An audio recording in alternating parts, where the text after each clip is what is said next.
Okay, calm down. You got nervous, man. You got nervous, man. Okay, calm down. Hello and welcome to the Katie Halper Show. Thank you so much for joining us. We have an amazing show for you today, and we have 3 special guests, which we are so excited about. Before we bring on our guests, though, of course, I always like to remind people to please like the stream. Just give it a thumbs up. That's a really easy way to support the show. Make sure that more people see the show, which we definitely want to do because we have some guests who are doing really important things joining us today. Please do subscribe if you don't already subscribe. And to do that, you hit subscribe and you press the bell so you don't ever miss any broadcast that we're doing here. For instance, we're doing an extra broadcast this week. We are bringing back onto the show to join us from Iran, none other than Dr. Mohammad Marandi, because people were very inspired by his intervention last week, his appearance last week. And it's so hard to navigate what the hell is happening. So we wanted to make sure to bring him back on. So that will be a special daytime stream since they are so far ahead of us time-wise, perhaps other ways, in Iran. So that will be at 1:30 on Thursday.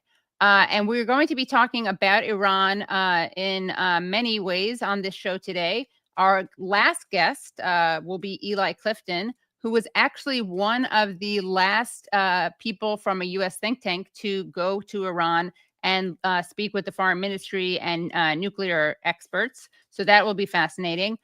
We're also going to be speaking to Aisha Nizar from the Palestinian Youth Movement, PYM. She's going to give us an exciting update about a victory that they just achieved with their Mask Off Maersk campaign. But our first guest actually is joining us from Chicago. Ash Bohrer is joining us, and they are on day 9 of a hunger strike. They are on hunger strike for Palestine. They're going to tell us more about that. Ash Bohrer is a leader of the Jewish Voice for Peace Chicago, assistant professor of gender and peace studies at University of Notre Dame. And we're going to bring on Ash as our first guest. Also, please do support the show at patreon.com/The Katie Halper Show. Again, that's patreon.com/The Katie Halper Show. And that way you support the show. We literally couldn't make this happen without your support. And if you join at the $5 a month level, you get great extended interviews, bonus interviews, early release interviews. So for instance, if you didn't watch the show live last week, you have a lot of extra content from Dr. Marandi if you're a Patreon. Okay, so we are going to bring on Ash. Welcome to the show, Ash. Thank you so much for having me. Of course. So please tell us what you are doing, why you are doing this hunger strike, where the idea came from. Yeah, so I and other members of the JVP Chicago chapter are on an indefinite hunger strike for Gaza, because what we're watching in this moment is a manufactured humanitarian crisis of starvation. There are 2 million people in Gaza who have been going without food, without water, without medicine, almost completely since Israel unilaterally broke the ceasefire in March. And we already know that that situation only intensified so much want and need over the last 19 months of bombing and 20 years of blockade before that. So we're on hunger strike to demand that our government do everything in its power to stop the starvation. And we know that the clearest and shortest path to doing that is to stop arming Israel. And where did this idea come from? Yeah, so when we were at the national member meeting for Jewish Voice for Peace, which was just an incredible meeting of Jews and allies in the pro-Palestine movement about a month ago, as several Palestinian leaders from various organizations across the movement came to us and said, the thing that we are watching and waking up every day fearing is that our friends, our family, our community members are at imminent risk of starvation. And we need you to do everything you can in order to call attention to the starvation in Gaza and hopefully to end it. And so those of us who were at the national member meeting brought this idea back to the chapter. And one of the ideas that came out of strategizing about how, what would it take to actually make every person in the US understand the starvation of epic proportions and feel moved enough to do everything that they can to stop it. And so we've taken on this tactic of a hunger strike, which has deep roots and deep learning in anti-imperialist and anti-colonial struggles across the world, of course, including in Palestine and by Palestinians, especially political prisoners. Right.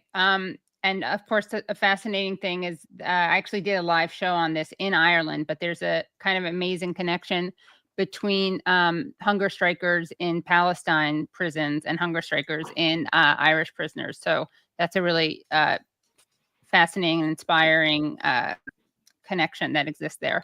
We actually just today, earlier today at noon, had a teach-in with an organization called Chicago Irish for Palestine that did a teach-in in Chicago about the history of hunger strikes and the Ireland-Palestine connection, really bringing to life how important and how powerful this tactic has been at moving people in Ireland and in Palestine. And we take so much inspiration from the people who come before us who have used this tactic really bravely. Oh, wow. And I didn't even know that.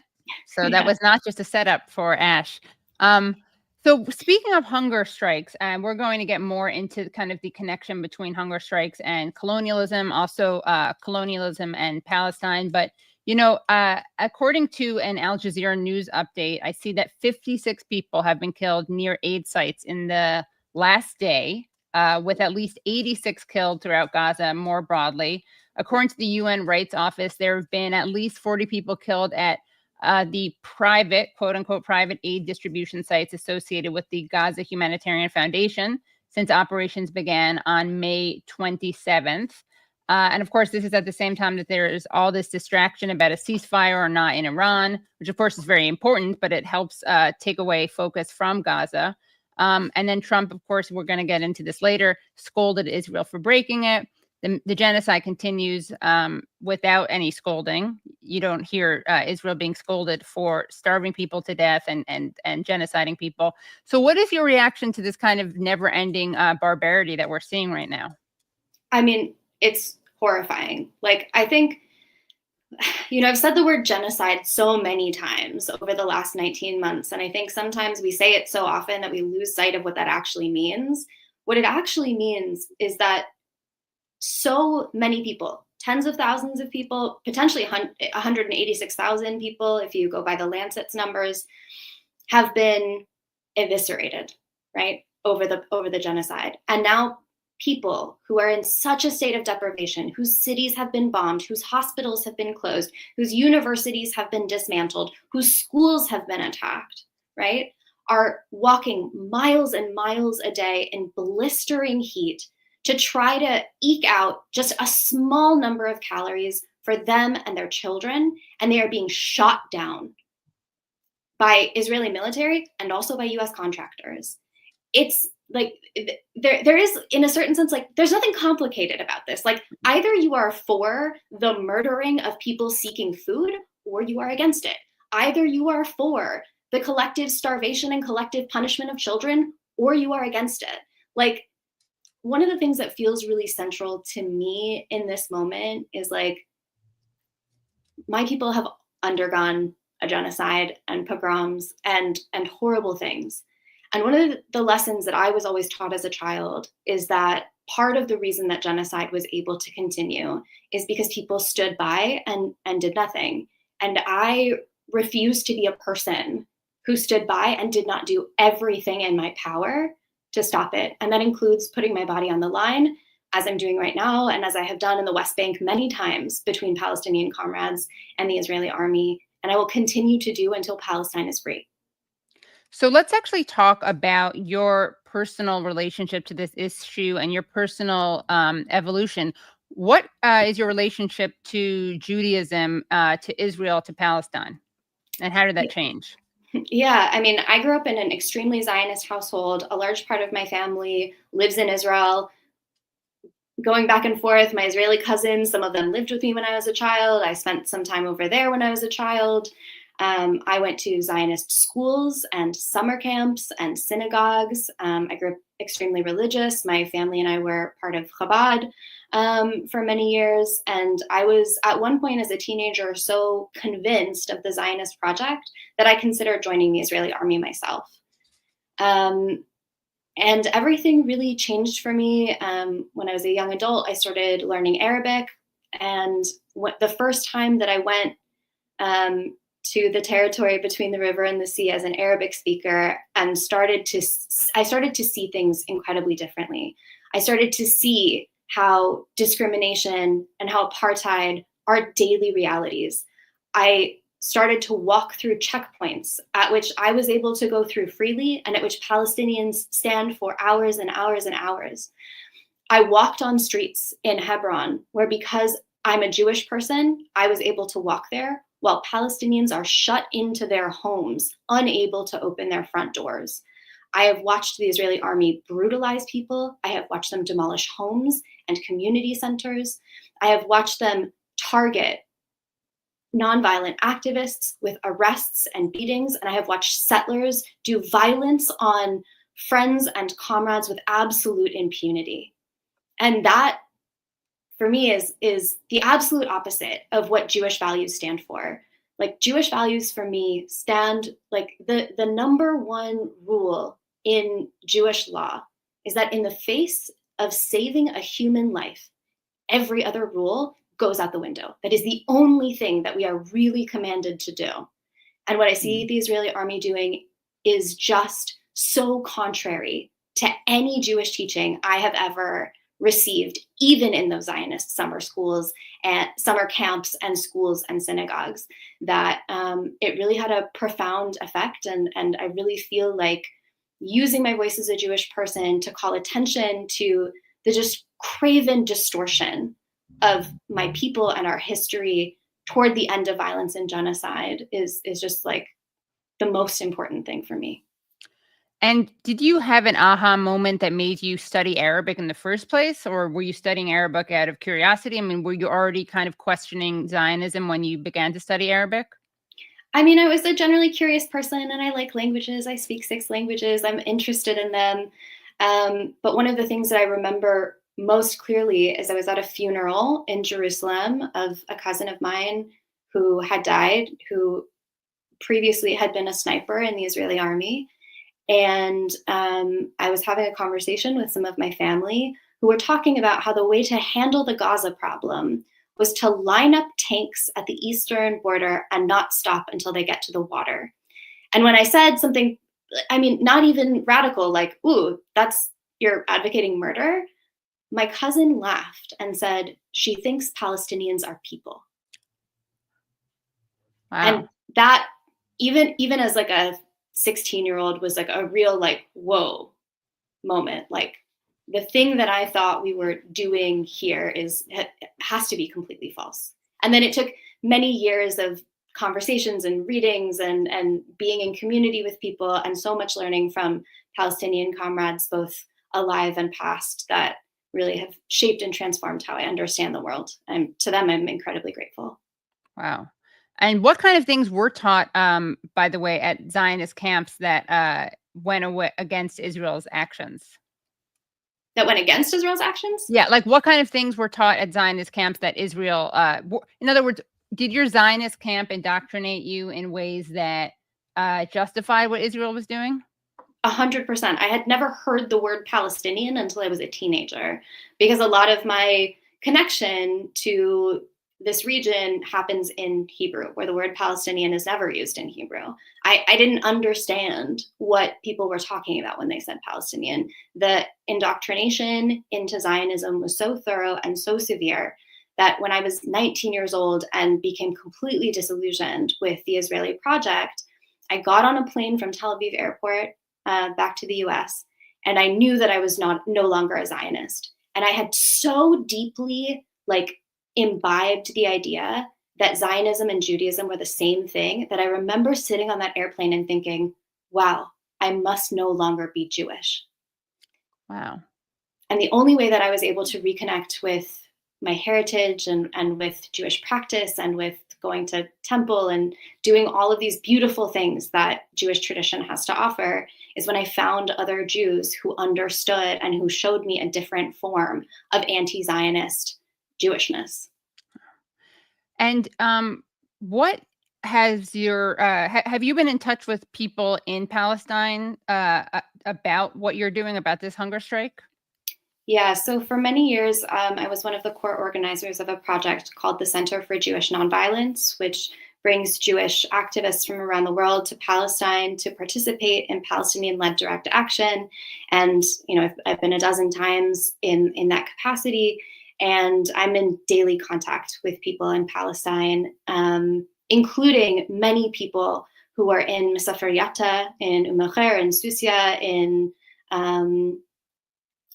El Khalil, in lots of places, in Bir El Eid, and lots of places, who are imminently under the threat of mass eviction as the Israeli military seeks to expand firing zone 918. Anyone who's seen No Other Land knows the region that I'm talking about, but the devastation in the news out of the West Bank is no less horrifying to me than what we're seeing unfolding in Gaza. Like, we are talking about the difference between which pace of genocide and ethnic cleansing the Israeli government is trying to pursue. These are not apples and oranges. This is a question of speed. Right. Yeah, and all of the reports that we're getting out of Gaza every single day, like people that we're talking to in Palestine, are sending so much love and so much support and so much gratitude to all of the hunger strikers here in Chicago, which is incredibly heartening and sustaining over this time, which is like physically quite challenging. And also there's no reason to thank me, what I'm experiencing is not 1/100th of what people in Right. Gaza are experiencing. Yeah. Does it give you a kind of more visceral? I mean, obviously, viscerally, I think everyone who's following this, who has a heart and isn't brainwashed or sociopath, has a visceral kind of disgust and also empathy for what is happening to people in Palestine. I'm wondering if the physical hunger that you're experiencing, which again, as you said, is not comparable, but does that give you kind of an increased sense of what's happening? Oh, 100%, right? Like, I'm here, I'm in an apartment. I have doctors who are watching me 24/7 and taking my vitals twice a day. If I were doing this in the heat, in a tent, caring for children, walking miles and miles a day to try to access like basic clean water, if I had any sort of medical issue that was going untreated, if I had been one of the hundreds and hundreds of people who had recently had surgery without anesthesia, like, these conditions are like, even as someone who has not eaten in 9 days, these are almost impossible to comprehend. And even just like in their absence, like, I feel how much I am doing this from a position of privilege. And I think that I feel morally and politically obligated to leverage that privilege. But the sense of hunger, weakness, tiredness, being freezing cold all the time, like, all of these things are so minimal and so minor compared to people who have so many other obligations and who have been facing this for 3 months. Right. And who are not doing it by choice. And who obviously, are not doing it by just say. choice, and who cannot stop. And if and when they do stop, will not have access to the kind of medical care that I will have access to. Right. Can you talk more about the history of anti-colonial struggle and hunger strikes? Yeah. So one of the things that's been really interesting about this process is speaking with many people who have undertaken this in the past, and doing a lot of reading about the history of the way that starvation is used as a weapon of war. Just like here, the fact that people go hungry, that's a policy choice. That is also a policy choice. And it was a favorite, right, by many empires past, most famously the British Empire, but not exclusively. Like, empires of all kinds have used mass starvation in order to try to cripple a people. And so when people take up this tactic, whether they're incarcerated or not, this is a real way of grasping and taking autonomy over your body when so many of the external conditions that you're facing are outside of your control. And I think this is why we see, under conditions of horrifying oppression in Ireland and Palestine and elsewhere, a real sense of urgency and intensity that people take on this strike, and because of how visceral it is to watch someone starve, it's also incredibly effective at mobilizing people, at garnering attention, and about drawing like people's empathy to people they might not otherwise support. Like one of the fundamental like background assumptions or ideas of imperialism and also of Zionism is that there are some lives that are more important than others, right? That white lives are more important than brown lives, that Israeli lives or Jewish lives are more important than Palestinian lives. And what this tactic is able to do, at least in this circumstance, is to refuse and reject that logic of the hierarchy of human life, right? The Jewish teaching teaches us that every life is a whole universe, every single one, right? Not some people more than others.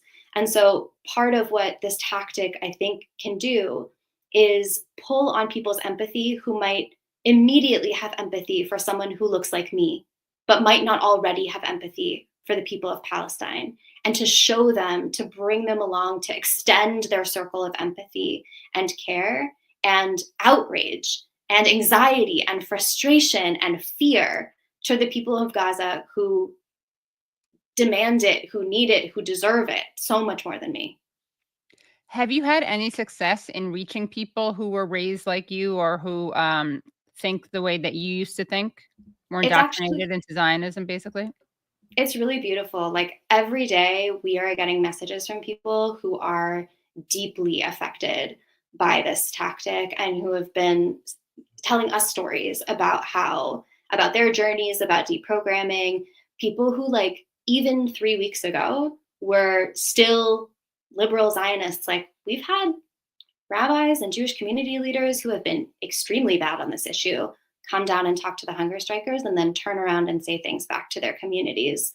And you know, that's not the same thing as winning an arms embargo on Israel or an end to the starvation, but it is also part of the larger work of social movement building, is trying to find a way to reach people who do not yet have good politics and to pull them along. And I believe deeply in that possibility because I was once that person. And if I can be transformed, I really believe that anyone can. And it's really heartening to see the way that this has already started to pull more people in and pull more people along than anything else we've tried. Yeah. And I think also it's really incumbent upon Jews to do that, right? Because it kind of reminds me of when people will say, you know, go talk to your racist uncle, right? It's like that is an important thing that people can do who are in that community. So the burden is not on Palestinians. 100%. Like Palestinians should not be having to prove this point. So. Obviously not. Palestinians should not be proving or trying to prove their humanity or called in to prove their humanity. That's my job, right? Like that is my job. That is my community. I have to go gather my cousins, right? That is no one's job but ours. And have you, has your family cut you off? Have you made any inroads with your own family? You know, I don't think that they can hear this from me. We have had many years of arguments, and I promise I have tried my level best, and they are not interested in continuing to talk to me and have not for about a decade. My hope is that if they cannot hear it from me, that the groundswell of people across the country and across the world who are standing up for Palestinian rights, that one of those people will be able to reach them. Yeah. So does this mean, I don't mean you can say this is too personal, but like, do you talk, are your parents or your closest family members not in touch with you? I talk to my sister, but so this is like a chosen family type of thing? I have a beautiful chosen family here in Chicago who are providing incredible care in this moment, and like a really beautiful community of people who have like gathered together to support me, not just in this, you know, in these weeks of the hunger strike, but, you know, for the last decade. Yeah, that's great. I'm very impressed. I mean, obviously, and you've been saying this, like what you're doing is not, I mean, it's actually, no, I won't say that. You are putting your body on the line in a way I don't at all. But also another way that you are, am inspired by you is that I had it very easy. Like my immediate family and I have the same politics.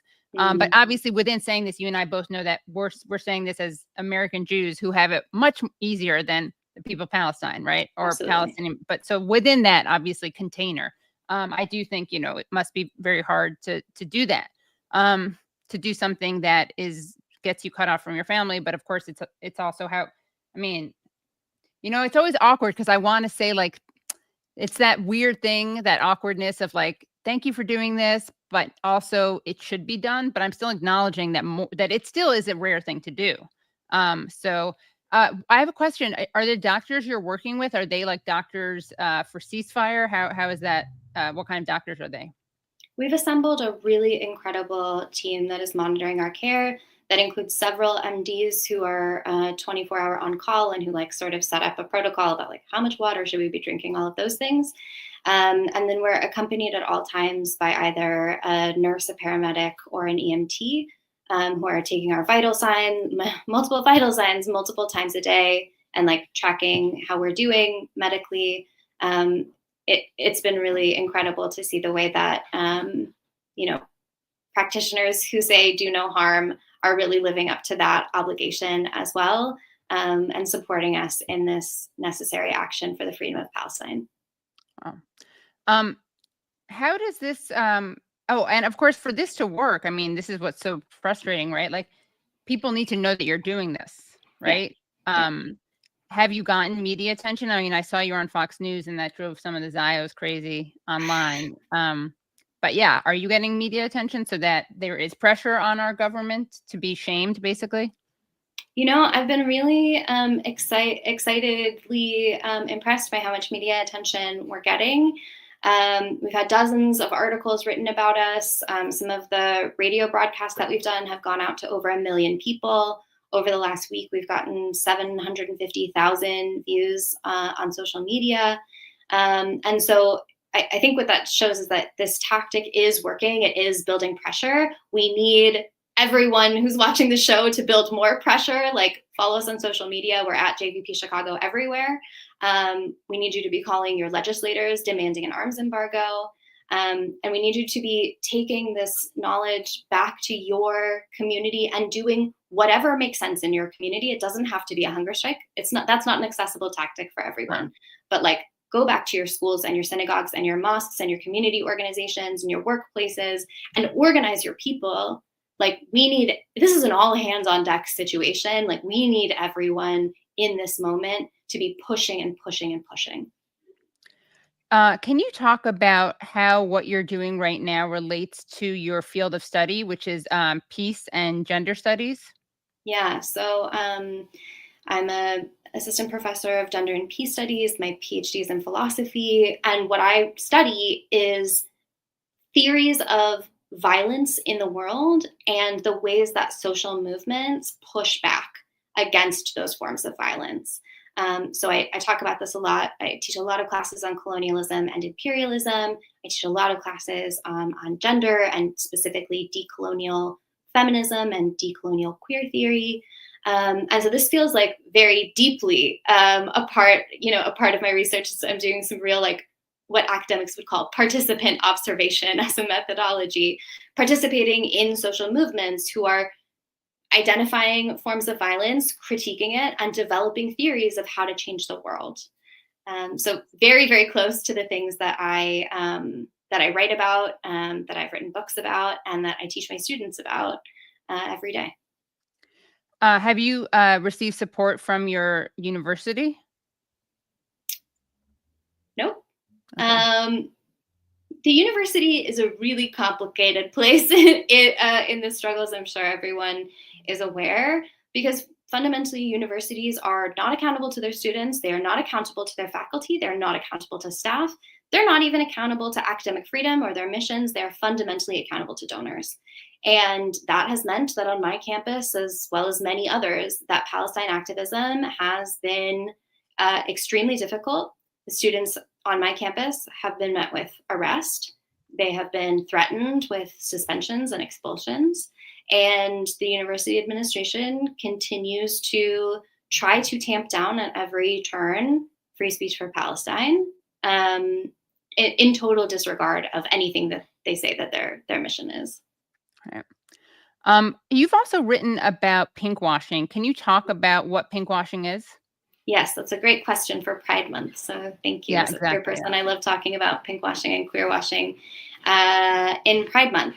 So pinkwashing or rainbow washing are tactics that corporations and governments use to sort of pretend that they are doing things in the interests of women's rights or queer rights in order to push forward horrible agendas. So we saw this like very clearly in the Bush years when they were like, oh, we're bombing Iraq to save women. And you're like, you are bombing those women. That is not saving them. Right. And the Israeli government has been participating in pinkwashing for a very long time. It loves to tout a kind of equal rights, feminist and queer agenda. It loves to market itself as like a queer paradise.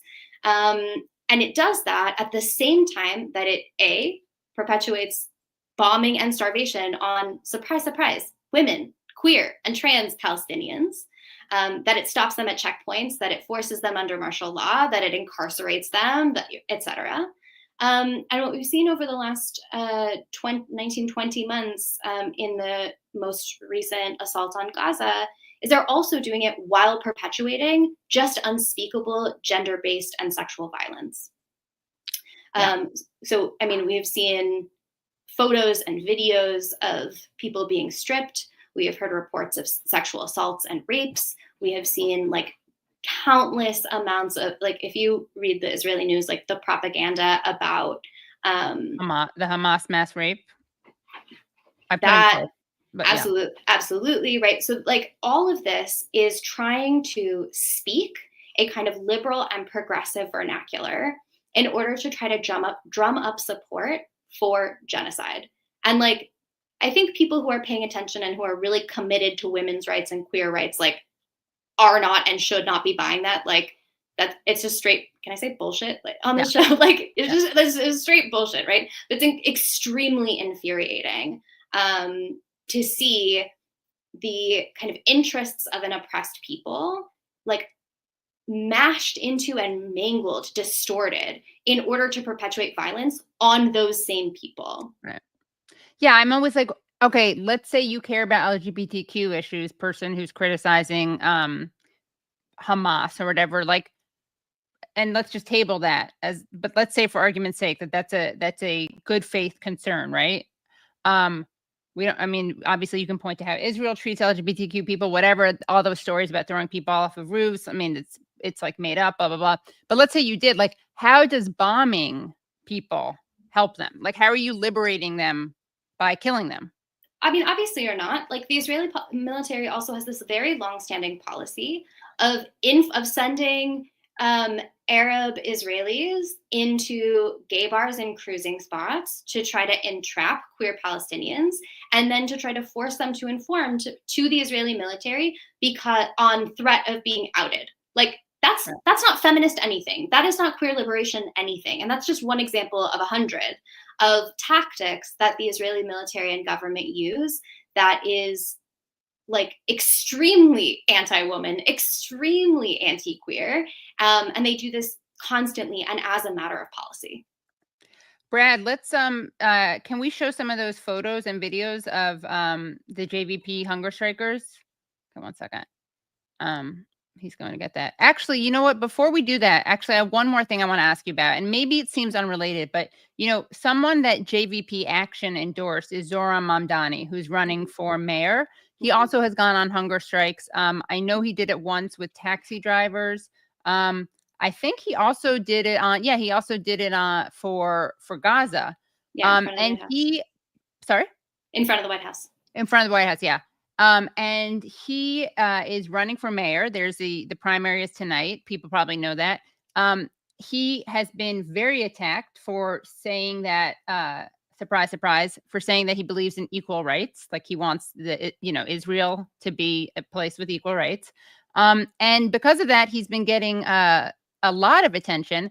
And, you know, this is someone, Stephen Colbert is someone who used to be very disruptive. He did an amazing video sketch where he actually mocked and he eviscerated the Israelis for what they did with the ship, the Turkish ship trying to get to Gaza.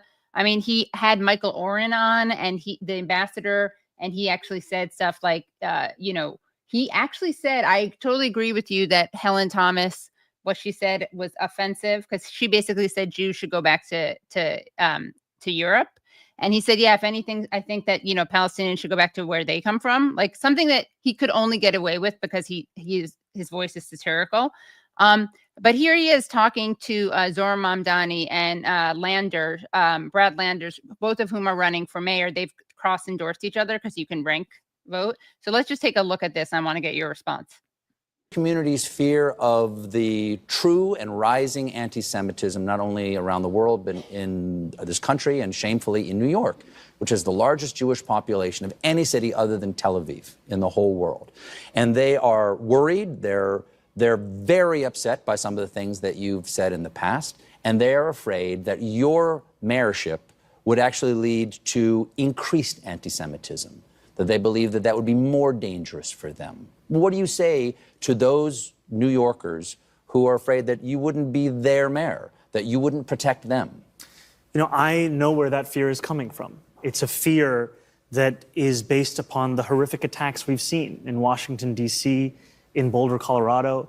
It's all the way from Jews will not replace us to today. And it's a fear that I hear also from New Yorkers themselves. Just a few days after the horrific war crime of October 7th, a friend of mine told me about how he went to his synagogue for Shabbat services, and he heard the door open behind him, and a tremor went up his spine as he turned around, not knowing who was there and what they meant for him.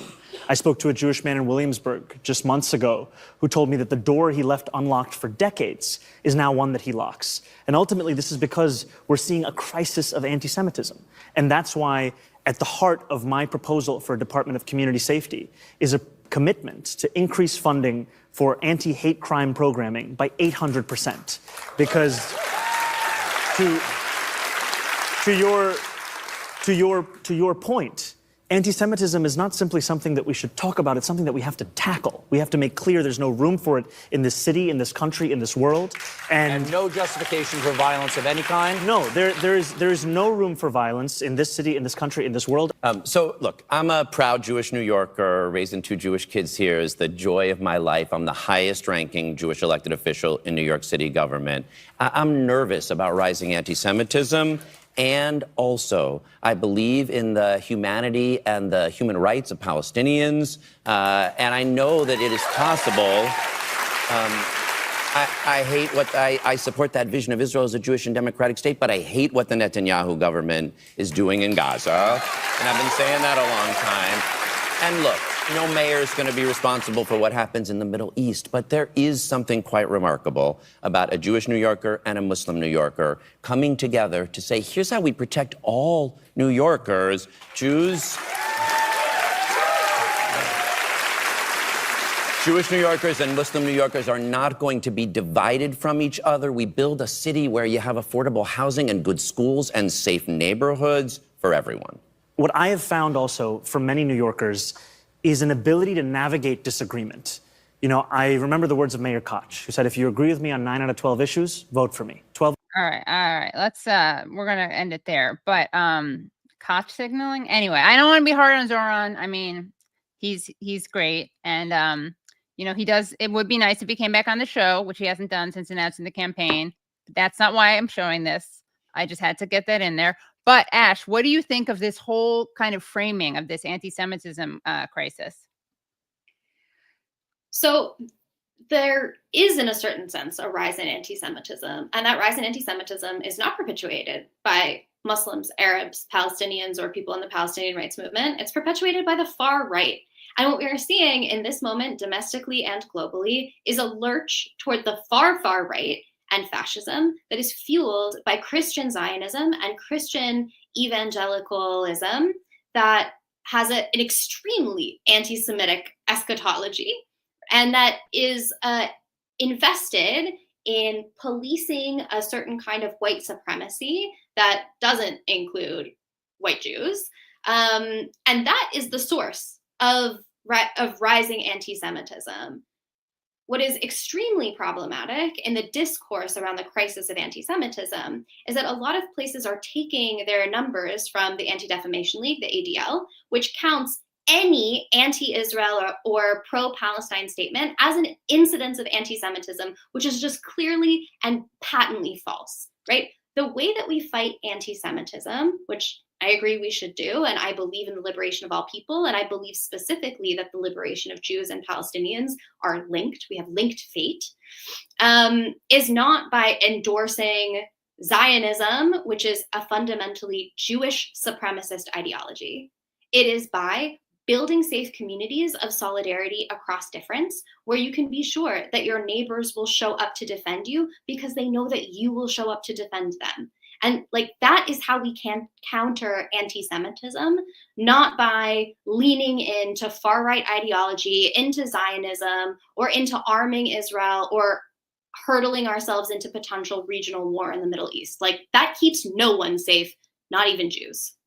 Right. And also another thing that doesn't keep Jews safe is, and you referred to this earlier, like when you thought that you had a crisis because you thought you couldn't be Jewish without being Zionist, is that very claim that being Jewish means being Zionist. And as I often say, the very premise of, when you say that anti-Zionism is anti-Semitism, that's based on the anti-Semitic premise that Jews are a monolith who all support whatever Israel's doing and who are all Zionists. And the people who use the word Jewish and the people who use the word Jewish and Zionist interchangeably are anti-Semites, right? Like KKK types who are always like the Jew this, the Zionist this, the Jewish plot, the Zionist plot, and Israel and the ADL and AIPAC.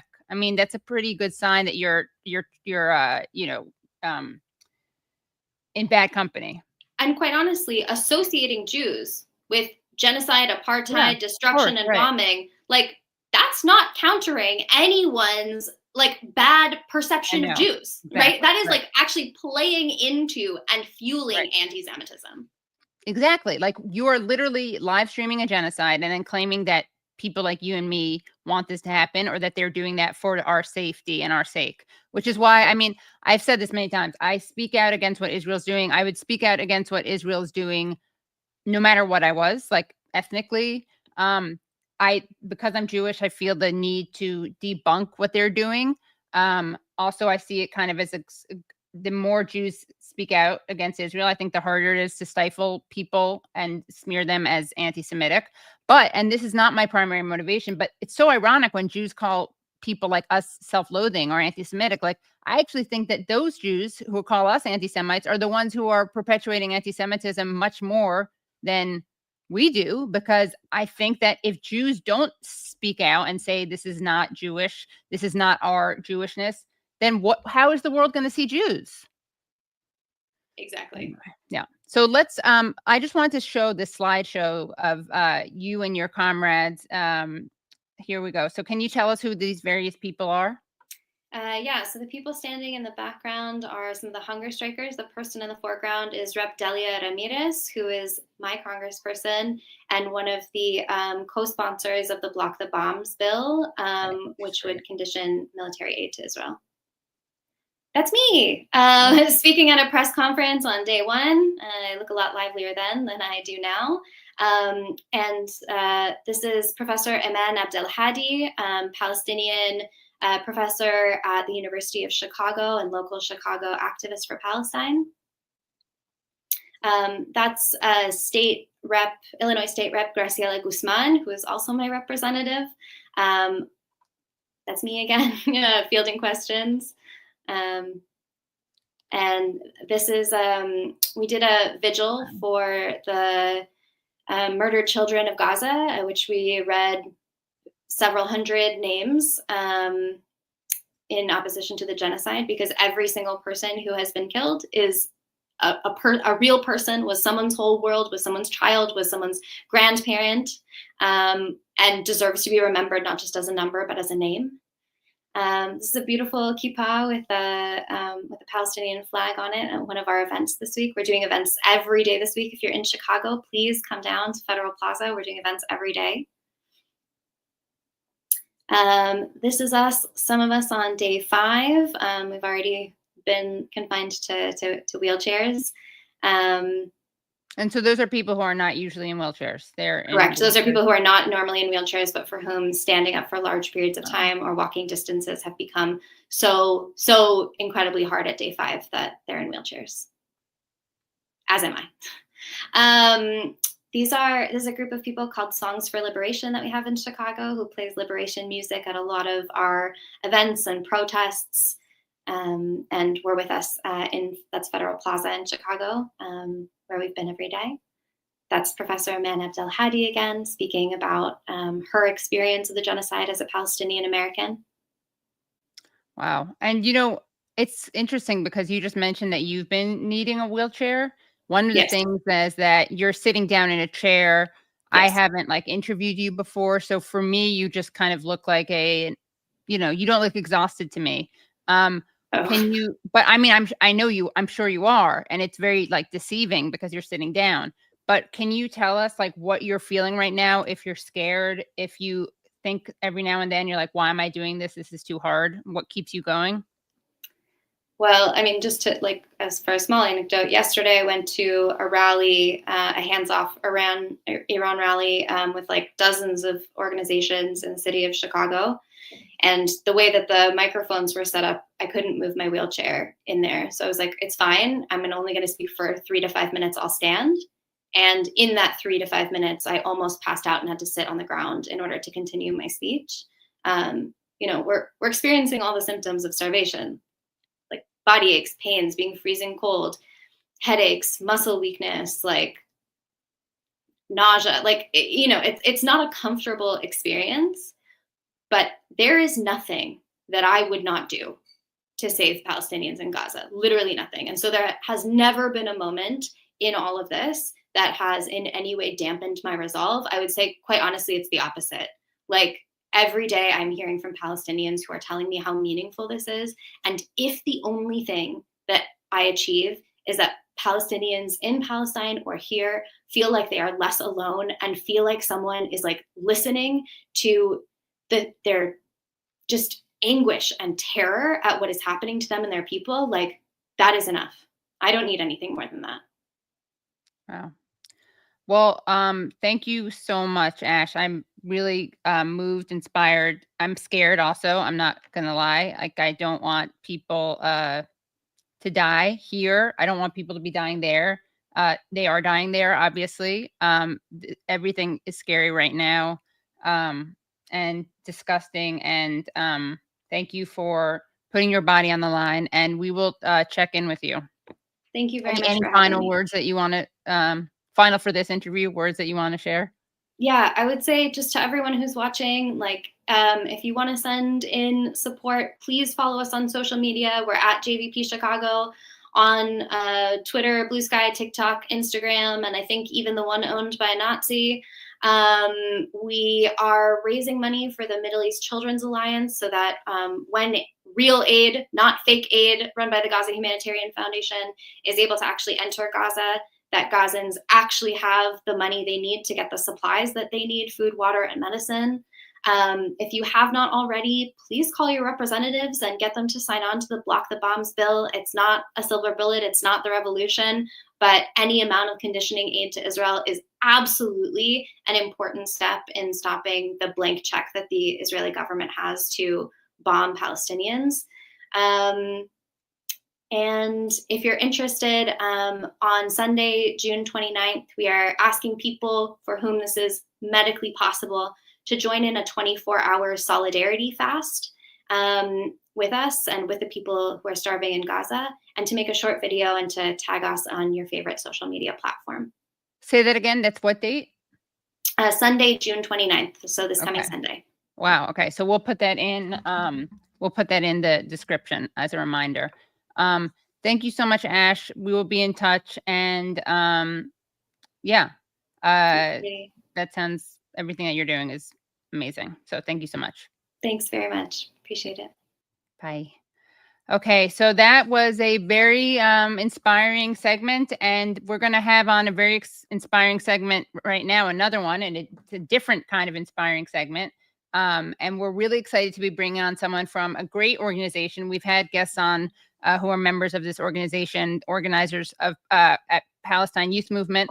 We're really excited to be bringing on another one. By the way, before I forget though, please do like the stream. Just give it a thumbs up. It's just a really easy way to beat the algorithm, because we know that the algorithm does not amplify voices like the ones that are on this show. So make sure that you give it a thumbs up. It's a really easy way to support this, the people who are on the show, amplify their voices. Also, please do make sure to subscribe if you haven't already. You can share this, tweet it out. Okay, so we're going to bring on our next guest. As I said, very excited to be bringing this person on. She is with the Palestine Youth Movement. She is the coordinator for the Masks Off. She's the coordinator for the Mask Off Maersk campaign. She's going to talk to us about what she and others just achieved. So welcome to the show, Aisha Nizar. Hi, Katie. Thank you so much for having me. Of course. So this is cool because, there's obviously the world is a very scary place right now. And so it's cool that we get to have Ash on to talk about what they're doing. And of course, to have you on to talk about what you guys are doing, because not to sound corny, but it requires lots of fronts of organizing and activism. So tell us what you've been doing and what this cool victory that you guys just achieved is. Yeah. Well, first, the name Maersk is very difficult to say, so don't worry about that. I am the coordinator of the Mask Off Maersk campaign. We launched this campaign about a year ago at the People's Conference. And really, this idea came from the need to actually have a people's arms embargo. So we started looking at, different companies, different sectors that we could actually mobilize that would be able to enact an arms embargo.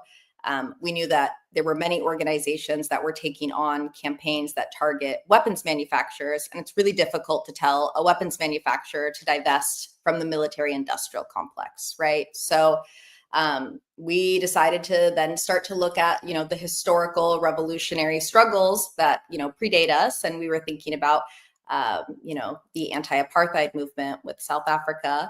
And we realized that shipping companies are quite literally the veins of imperialism around the world. And so we decided to target a logistics company, the second largest in the world, which is Maersk. And I think, we had a humongous win today. It's difficult as a Palestinian, just to be very honest with you, it's difficult to declare win and to feel joy when we're 20 months into the genocide and our families are being killed. But, we were able this week, our research team was able to check and verify that Maersk's statement that essentially sanctions illegal Israeli settlements was indeed correct. And they actually are sanctioning the illegal Israeli settlements. And so what does that mean? That means that they essentially are refusing to ship to or from any sort of goods or companies that are based in the, occupied Palestinian territories. Wow. So how do you think that worked? Like, how did this pressure campaign work? Yeah, so it's been quite a big campaign, and this is a win. It's not a victory, because at the end of the day, for us as the PYM, what's most important is that we actually understand, our struggle to be one for the complete return of all Palestinians from the river to the sea. And so to us, there is no illegal Israeli settlement. It's all an illegal settlement. Sure. The entire state of Israel is.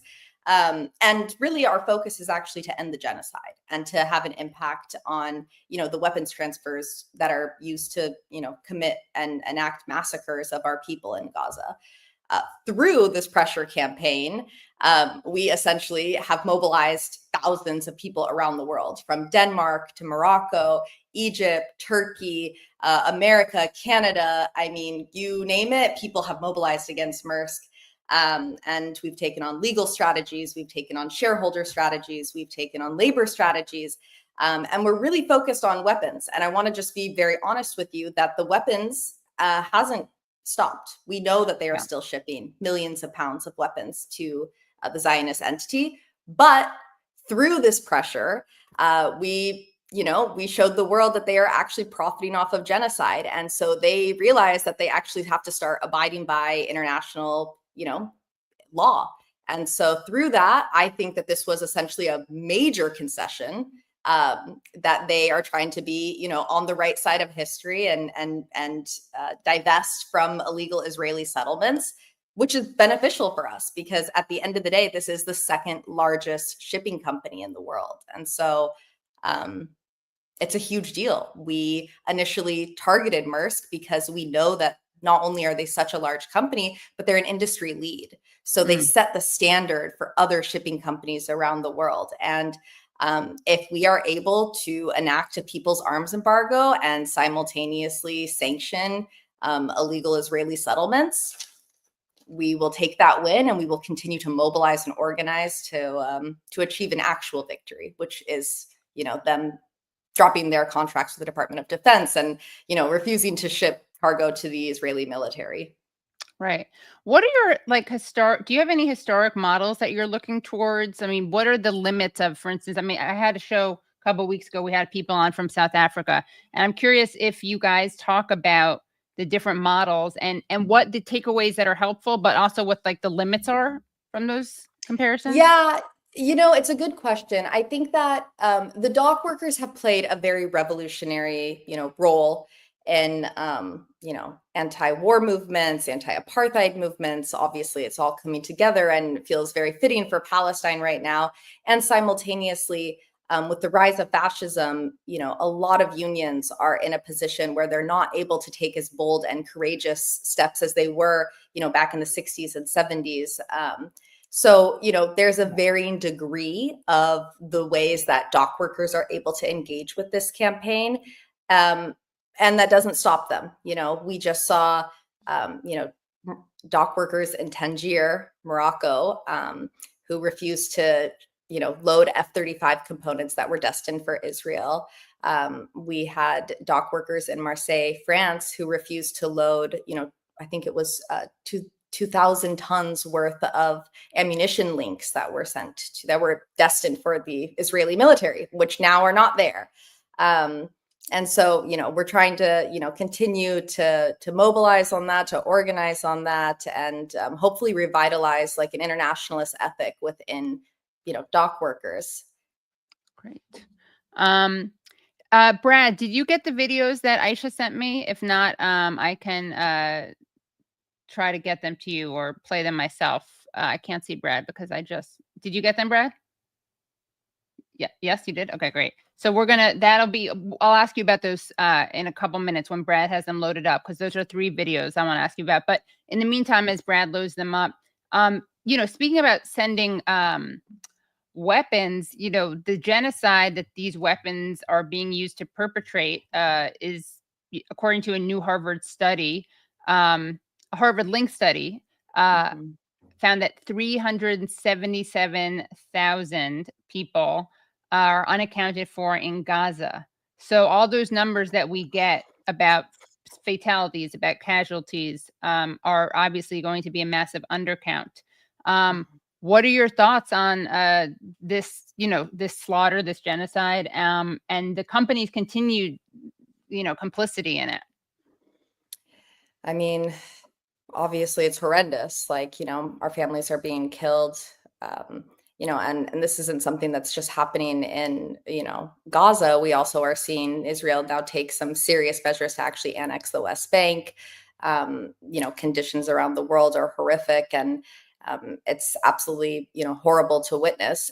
Simultaneously, us as the PYM, we are an Arab, grassroots youth-led organization. And really our goal is to actually galvanize, organize, and mobilize Arab youth to understand that we have agency and that we have a responsibility to stop this war, and to liberate our people. So we've been here since, before October 7th, and we're going to be here after.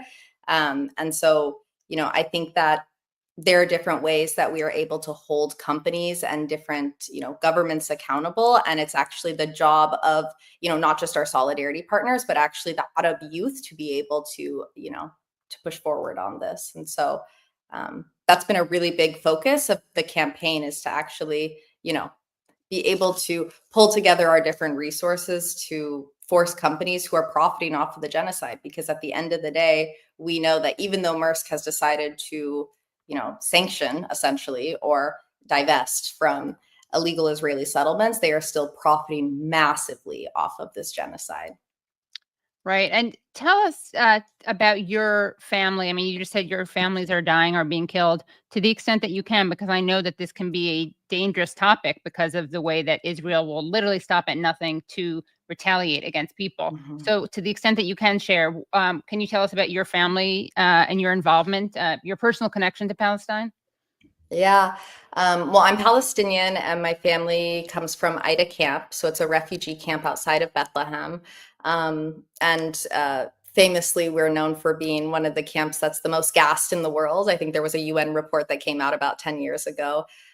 So my childhood, we spent a lot of time running from soldiers, being gassed, having the tanks come in. I was young, but it was, the end of the Second Intifada that we lived through. And, it was, there's no way to not be political and there's no way to not be connected to the struggle.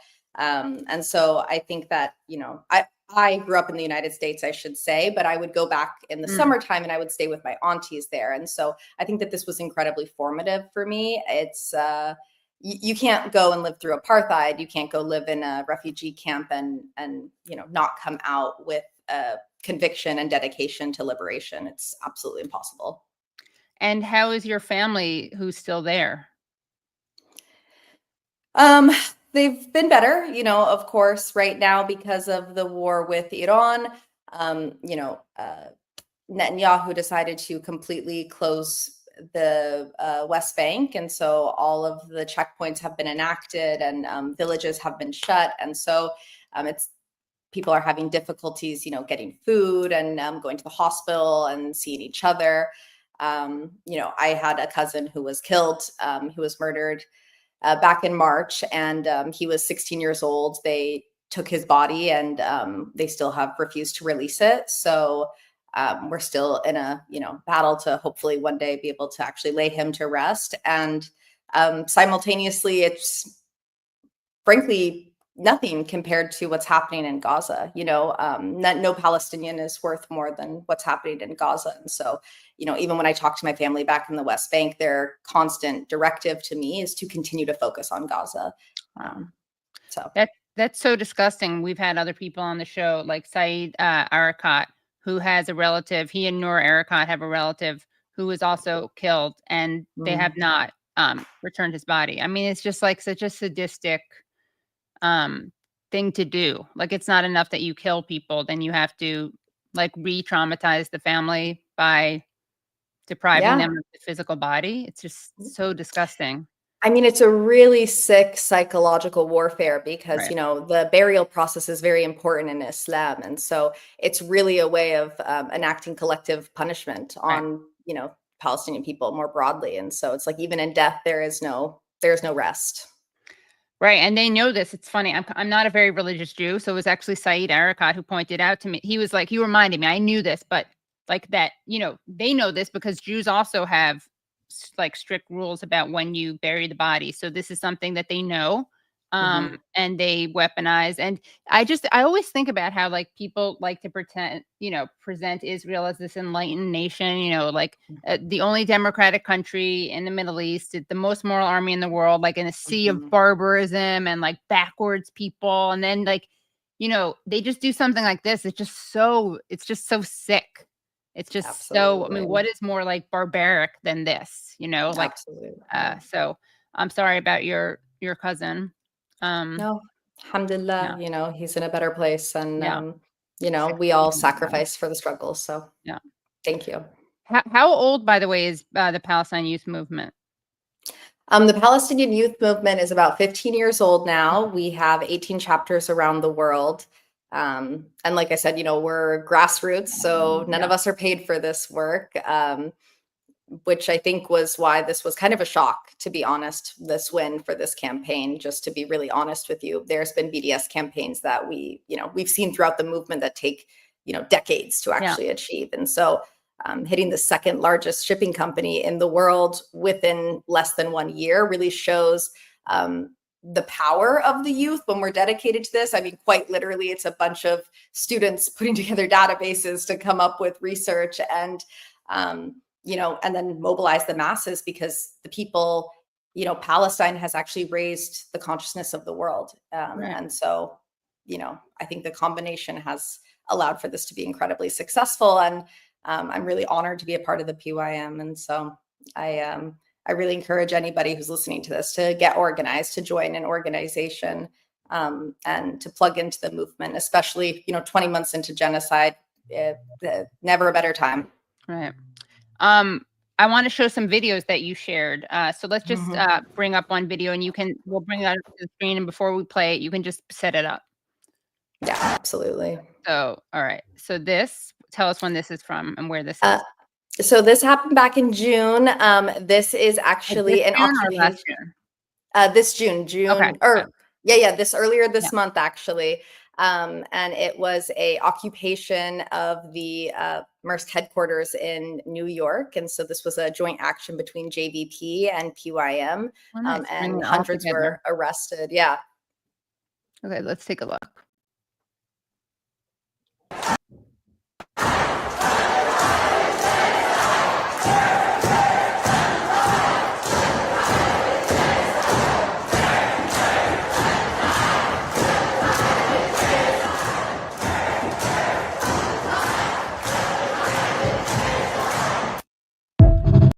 Okay, great. And then let's look at the Brad, let's look at the one that has a bunch of people in it as opposed to the one with just one person. Next, please. So what's this? Yeah, so this was actually a standoff that happened between Moroccan dock workers and Tangier. So, you know, dock workers refused to handle the ship and the masses mobilized. The police then enacted a barricade and things obviously escalated. And it just shows that, you know, I think something that's really important for us to name through this campaign is that there's been a bunch of different contradictions that have been illuminated and highlighted and, you know, heightened through the campaign. And one of them is normalization within the region. So Morocco has actually normalized with the state of Israel, yet it's a whole other level to actually ship weapons during a genocide, you know, from Arab people to Arab people. And so one of the chants that they were saying here is, you know, Spain rejected it, Morocco accepted it. Yeah, wow, that's a deep, that's because at the port of El Caceres, there was that was typically the port that Maersk was transshipping much of the weapons and settlement goods through until we alerted the Spanish government, and the Spanish government does have an arms embargo, so they were actually able to serve Maersk, hold them accountable, and say you're violating our sovereignty to profit off of genocide. Maersk then abandoned the El Caceres port and started sending all of their weapons through Tangier, and this is what we saw. Okay.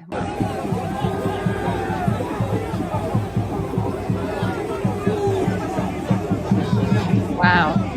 So it's not for people listening to this maybe later. We just saw a bloody nose. Shoving.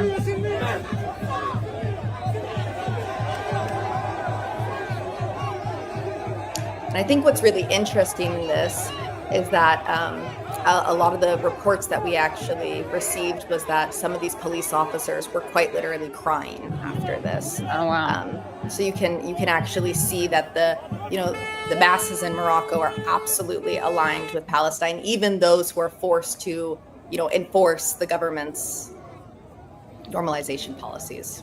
Right. Wow. So here, people are like, what are those things called? Barricades, right? Is that what the? Shoving the barricades. Yeah. Because they want to physically stop the weapons shipments. Quite moving. You can see children are there too, even. Yeah. Wow.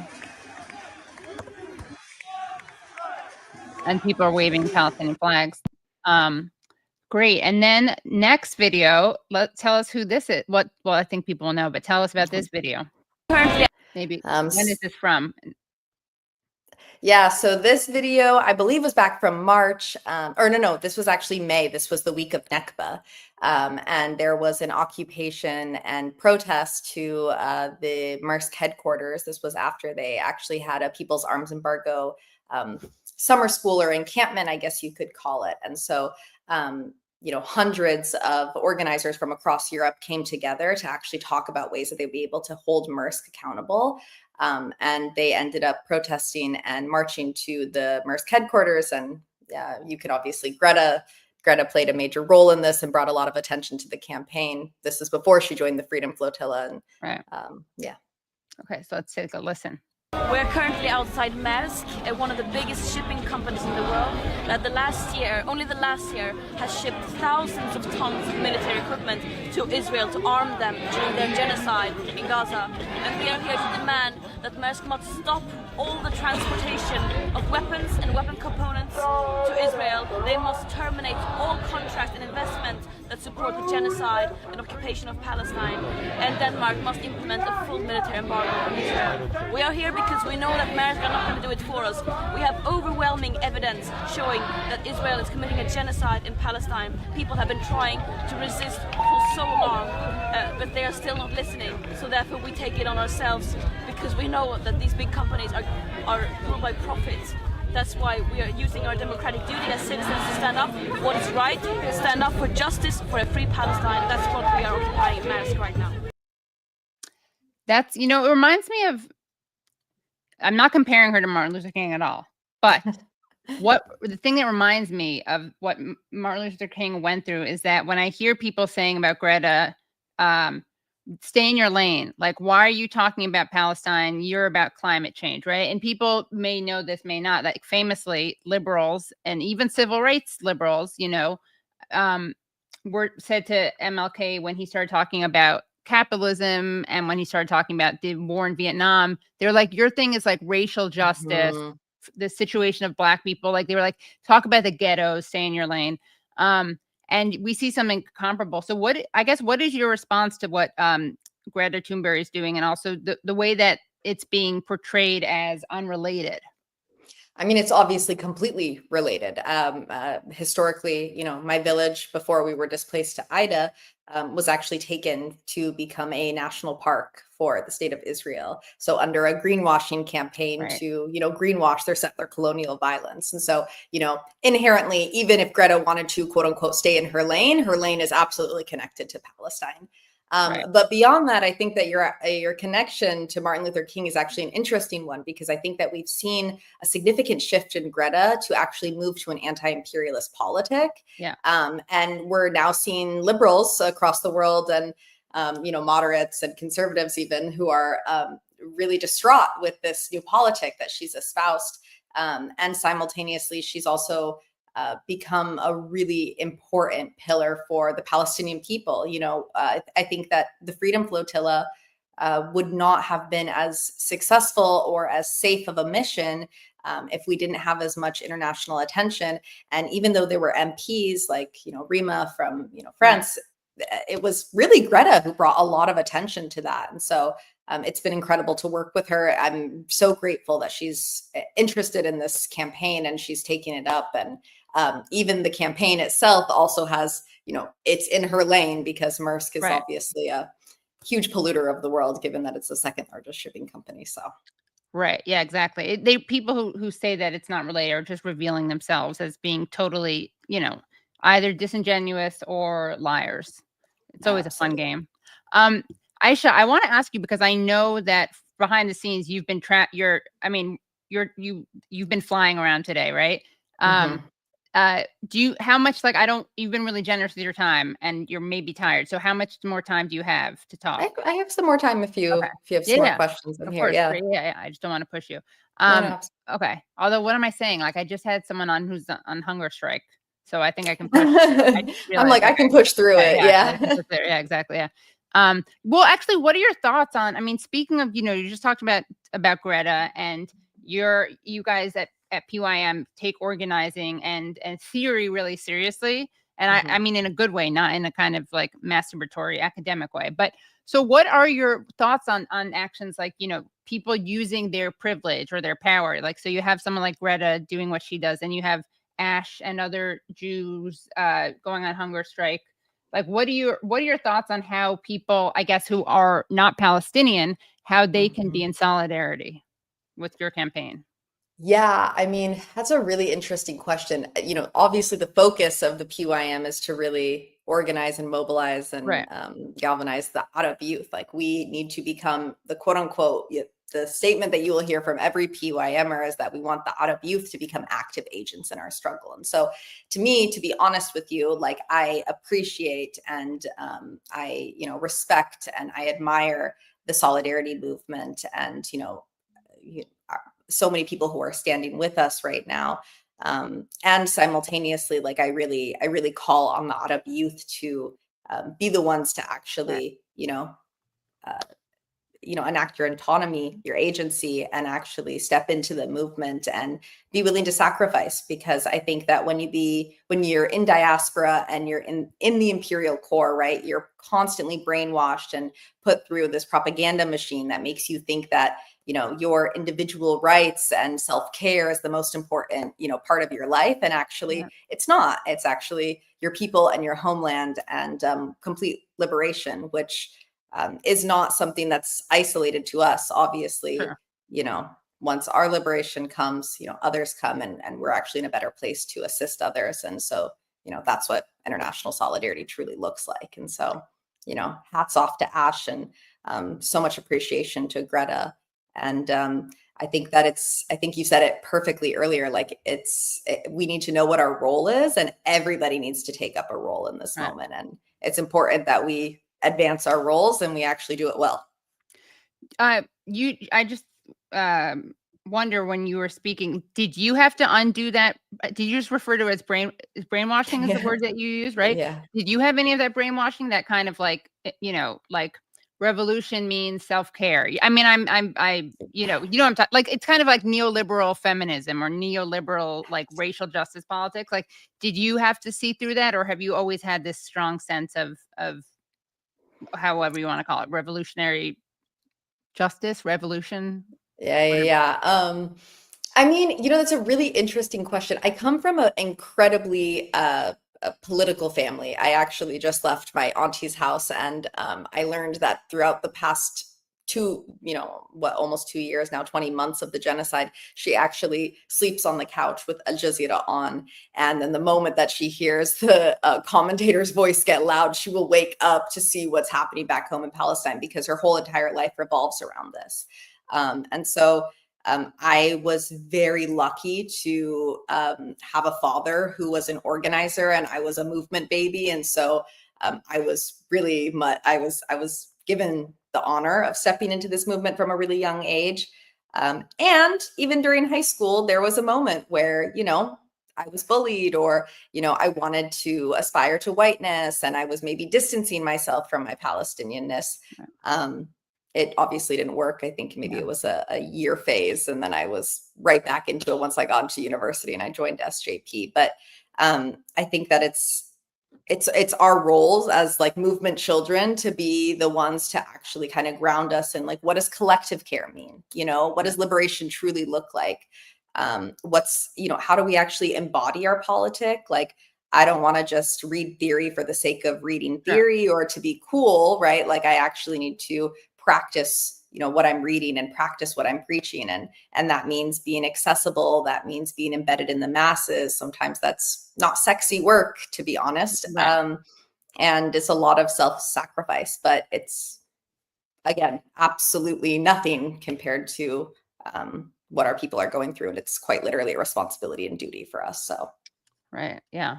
No, I think that's kind of why I said that I qualified my giving you guys props for theory work, because, like, it's not just theory, right? But I think you guys have a really great basis for your organizing, Yeah. So you guys really do both. What do you think the most important things for people to be aware of right now are? What do you think the like people should be focused on? I mean, there's so many things. You guys have the Maersk campaign. I want to know what's next for PYM, but also what do you think people need to keep their eye on? Like there's censorship, there's the the criminalization of speech, the criminalization of bodies, of we're really seeing the crackdown on freedom of speech and also on protest, and of course trying to link that to people's legal status in the country. What should people be looking at? Oh, it's a big question. I mean, with the rise of fascism, globally, and the fact that I don't know how this ceasefire, if it's actually going to hold up or not, but it feels like we're really on the precipice of World War III. So there's a lot to hold. That's not even counting for the ICE raids and, Trump and, all of, so there's quite a few things to focus on. But I will say that in relationship to Palestine and to Gaza, the world has definitely shifted its focus to Iran, which is, justifiable. Of course, what's happening there is absolutely a violation of, all international laws and, Iran's sovereignty.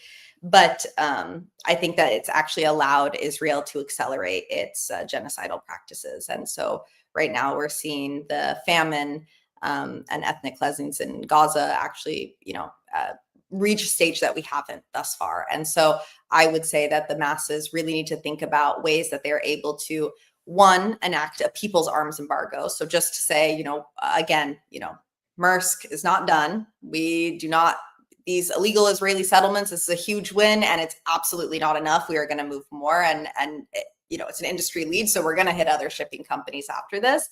But beyond that, I think it's actually really interesting that we actually saw a rise of almost a people's humanitarian aid,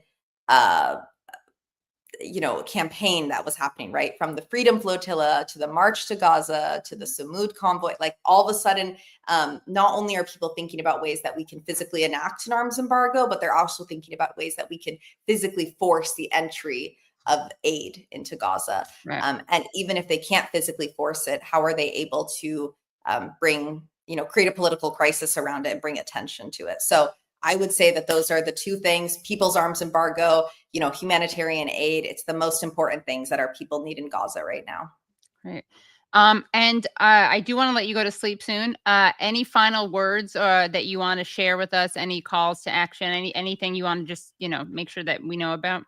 Yeah, I mean, if I would love for your followers to follow us on Instagram on Mask Off Maersk. Keep updated with the campaign. If you go to our website, it's maskoffmaersk.com. There are ways that you can get involved. And I think that this is an important campaign for us to continue to pressure. Obviously, we're seeing that Maersk is a movable target. And, this is the time for us to actually mobilize and organize and be serious about our work. Great. Well, Aisha, thank you so much for coming on. Thank you so much for everything you do, for everything PYM does. And we will have to have you guys on again to talk about your next victory. Thank you so much, Katie. Sorry, your next win, not victory. Yeah, there you go. Yeah, our next win. Yeah. Yeah, have a wonderful night. Thank you. You too. Bye. All right, another great interview. This show is really jam-packed, if I do say so myself. Pretty great guests that we have on. So, and we're going to keep that trend going. Don't worry, guys, because we have another great guest. If you haven't already liked the stream, not to be annoying, this is not about personal feelings and validation, but it does help the algorithm. So everyone watching, please like it. And again, I want to remind people we're doing an extra stream this week because people were so excited to talk to someone like Dr. Mohammad Marandi, who's joined us from Iran. So that will be 1:30 on Thursday. And that's another reason you got to subscribe so you don't miss any streams. So the next person we are bringing onto the show, this is all three guests actually are making their Katie Halper Show debuts. So really historic moments for them. I'm just kidding. But I'm very excited to bring onto the show Eli Clifton. He's senior advisor at the Quincy Institute, investigative journalist at large at Responsible Statecraft. And he was one of the last analysts from a U.S. think tank to visit Iran and speak with foreign ministry officials. So, Eli, welcome to the show. Thanks so much for having me. Of course. So before we jump into what the hell is happening, and we're going to have to play that very insane clip of Donald Trump that I'm sure everyone has been talking about, can you just set up what your experience was in Iran, what you were doing there, what you learned there, where you were going? That's right. I was in Tehran last month at the Tehran Dialogue Forum. I was invited to attend. The event was hosted by a think tank that's affiliated with Iran's foreign ministry. There were a lot of guests there from elsewhere in the Gulf, in Europe, and a very small number of Americans who were there as well. I was one of the few who was affiliated with an American think tank, the Quincy Institute, and it gave me an opportunity to speak with both members more broadly in the foreign ministry, as well as actually members of the Iran's nuclear negotiating team. And the perspective that I took away from it, and we can get into this in some more depth as over the course of this interview, but is that they were cautiously optimistic about the negotiations. They seemed to think that Steve Witkoff was sincere and a good negotiating partner, and that they mostly were pleased with what they saw as the Trump administration's eagerness to quickly get a deal done. They were adamant that it could be done. It could be done as long as the White House was prepared not to go against Iran's red line of zero enrichment. They believe they had front-loaded concessions. And I would say that overall they were cautiously optimistic. The only concern that they had was whether the White House was trying to slow walk, or whether spoilers in Israel or elsewhere in the U.S. would somehow try to bring this deal and these negotiations to a halt. Unfortunately, it seems as if that may have been the case, and that their concerns were very, very well placed. And what was the most surprising thing for you when you were there? The most surprising thing for me was the fact that members of the negotiating team were eager to tell us that they were very open to whatever else the Trump negotiators wanted to bring into the negotiations. They were adamant that other than their own red line about that they wanted to have low enrichment, capped at 3.67% of uranium, that they were open to whatever monitoring the Americans wanted. They were open to whatever safeguards needed to be in place to ensure that they were following the terms of the agreement, but moreover that they were open to whatever else the Trump administration wanted to bring in. They were very clear that if that included, if they want to talk about trade, if they want to talk about anything else, even some members of the foreign ministry, not all, were even entertaining the idea that if the Trump team was interested in it, that they were even prepared to talk about normalization of relations. But that basically anything that Trump wanted to put on the table, they were prepared to negotiate on or to consider. That was very much the message that they were trying to give to me and to others who were present. And they were only misgiving they had is they were a bit confused by Witkoff having gone back to Washington at that point and made those announcements about zero enrichment being the only acceptable outcome of the negotiations. Since for the Iranians, they thought that they had front-loaded concessions by saying, other than that low-level enrichment, anything and everything else can be on the table and is up for negotiation. So tell us where we are right now, because it's pretty confusing. I mean, people went to bed thinking one thing, woke up thinking another thing. There's a ceasefire. There's not a ceasefire. Trump is mad at Israel. Can you kind of walk us through where we are, but also clarify what's real and what's BS, basically?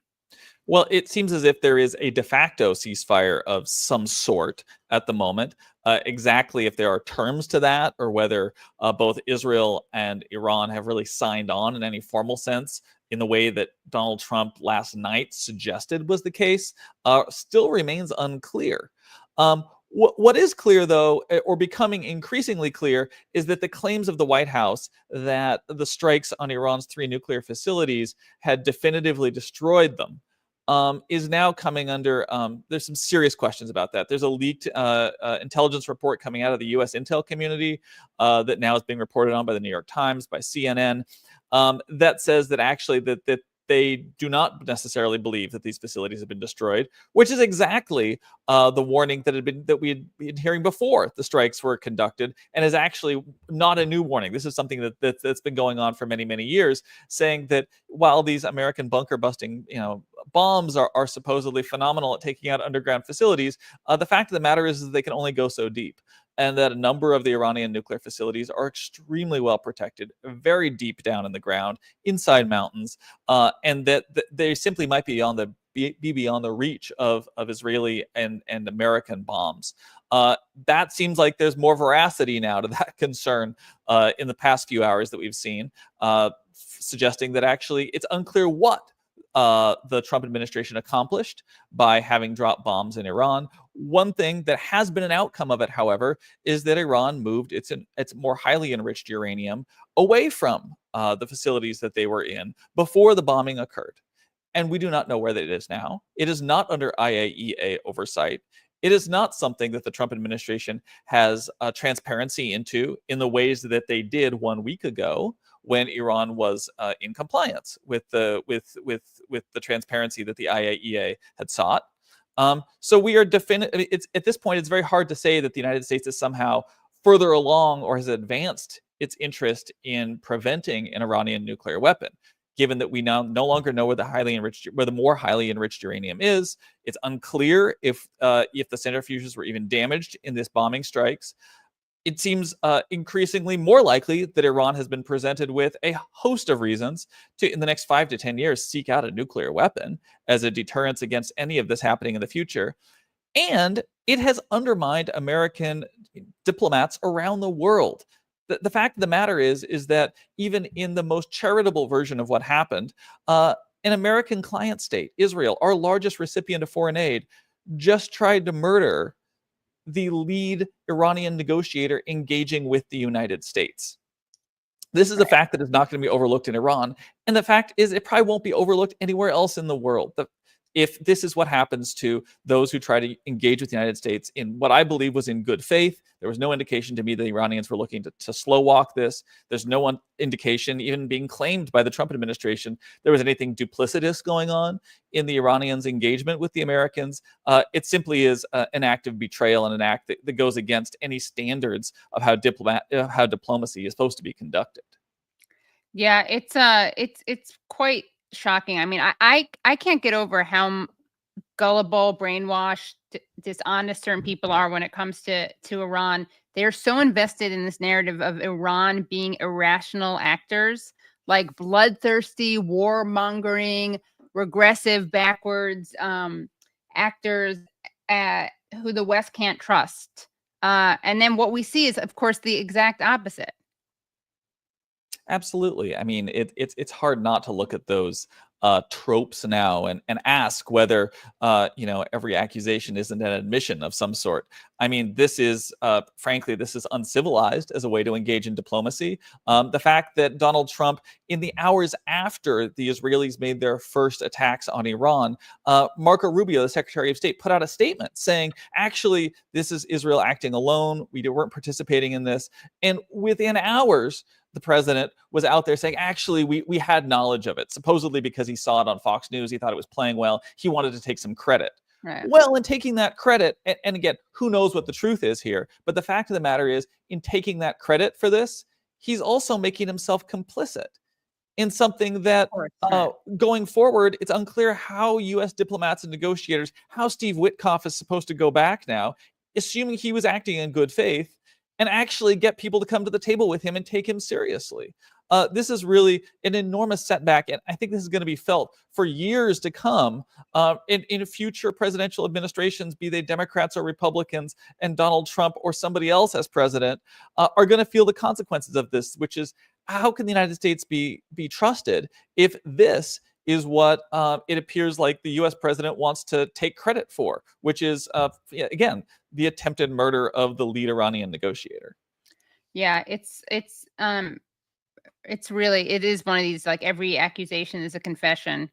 We see that a lot with Israel, and we also see that with the United States and their projection of kind of evils onto the people of Palestine, onto the and the people of Iran. I mean, they're pretending that they're not at war with Iran; they're at war with their nuclear program. But, which is it's must be so hard to work for. Well, it's hard to work for Biden too, because I mean, just look at like how uncomfortable Karine Jean-Pierre was. She could barely look at the camera. She had to always be looking down, probably because she knew she was saying such terrible stuff. But I mean, if you're working for Trump, it's like his talking points change so quickly. So first it was not regime change. It's definitely not regime change. Then he's like, well, it's not politically correct to call it regime change, but that's what it is. So you have all these people who pretend who are like, like Marco Rubio, and has to try to adapt and adjust his talking points. But so after the news of this ceasefire and this whole saga unfolded, there was all this confusion. And as you mentioned earlier, Israel goes on to unload a barrage of rockets at Iran. And then Trump Tuesday morning had some really interesting comments about Israel's move. Let's take a look at this video of Trump.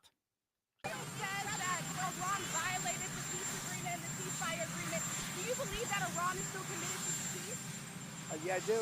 They violated it, but Israel violated it too. Israel, as soon as we made the deal, they came out and they dropped a load of bombs, the likes of which I've never seen before. The biggest load that we've seen. I'm not happy with Israel. When I say, okay, now you have 12 hours, you don't go out in the first hour and just drop everything you have on them. So I'm not happy with them. I'm not happy with Iran either. But I'm really unhappy if Israel's going out this morning because of one rocket that didn't land, that was shot, perhaps by mistake, that didn't land. I'm not happy about that. You know what?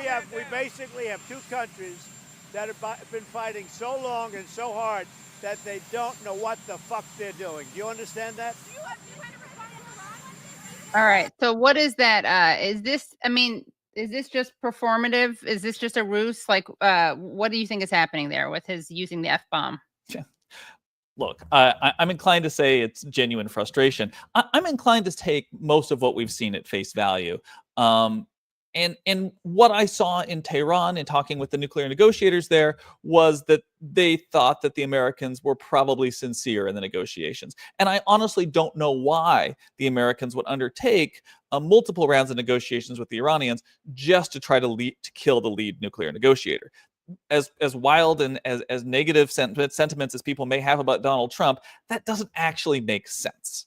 So that kind of leaves us, and I think that's the thing that isn't being talked about so much, because we're in this information space where we have the president dropping the F-bomb, we have contradictions coming out of the White House between what Marco Rubio said versus what the president said an hour later about what was the Americans' knowledge or participation in that initial attack by Israel.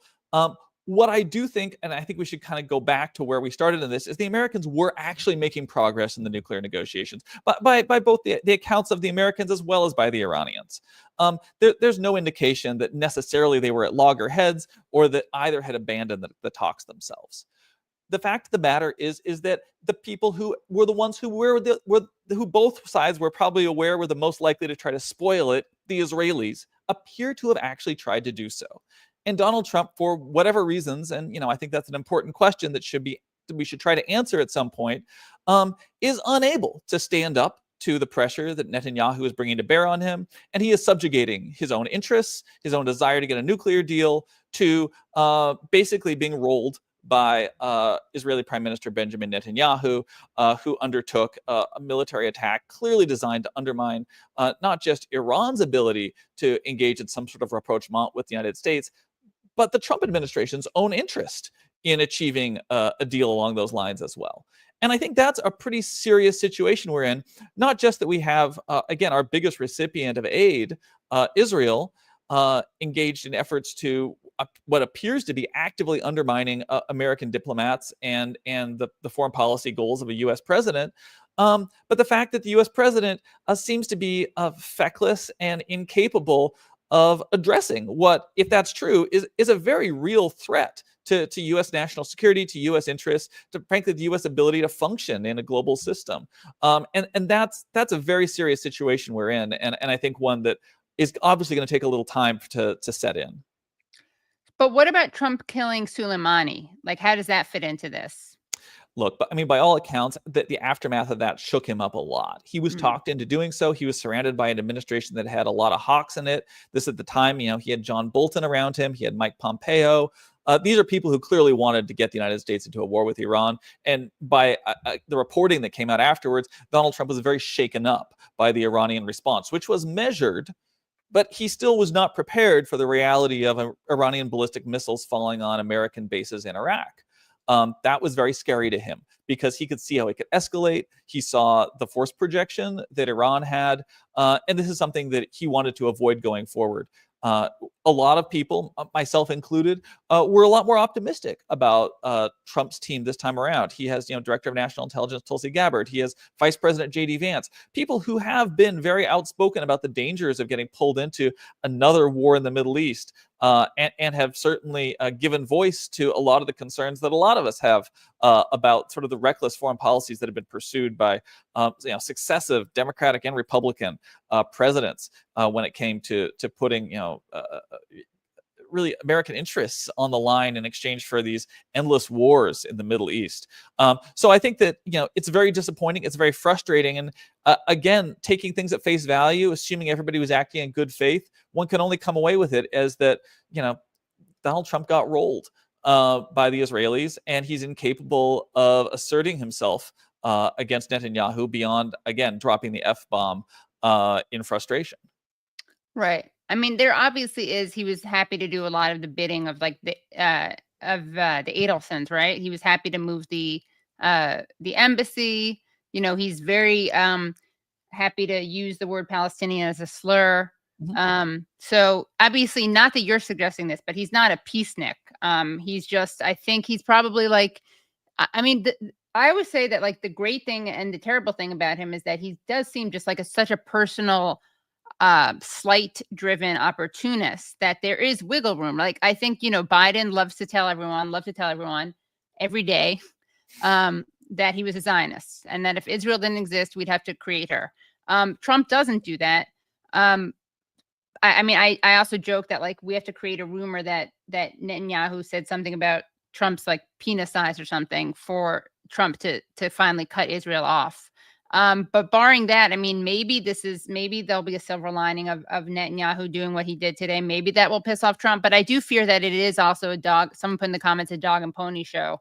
And I thought that, I got my hopes up a little bit last time that maybe he was going to finally be cutting off Israel or reining them in a little bit. And I don't think, that happened.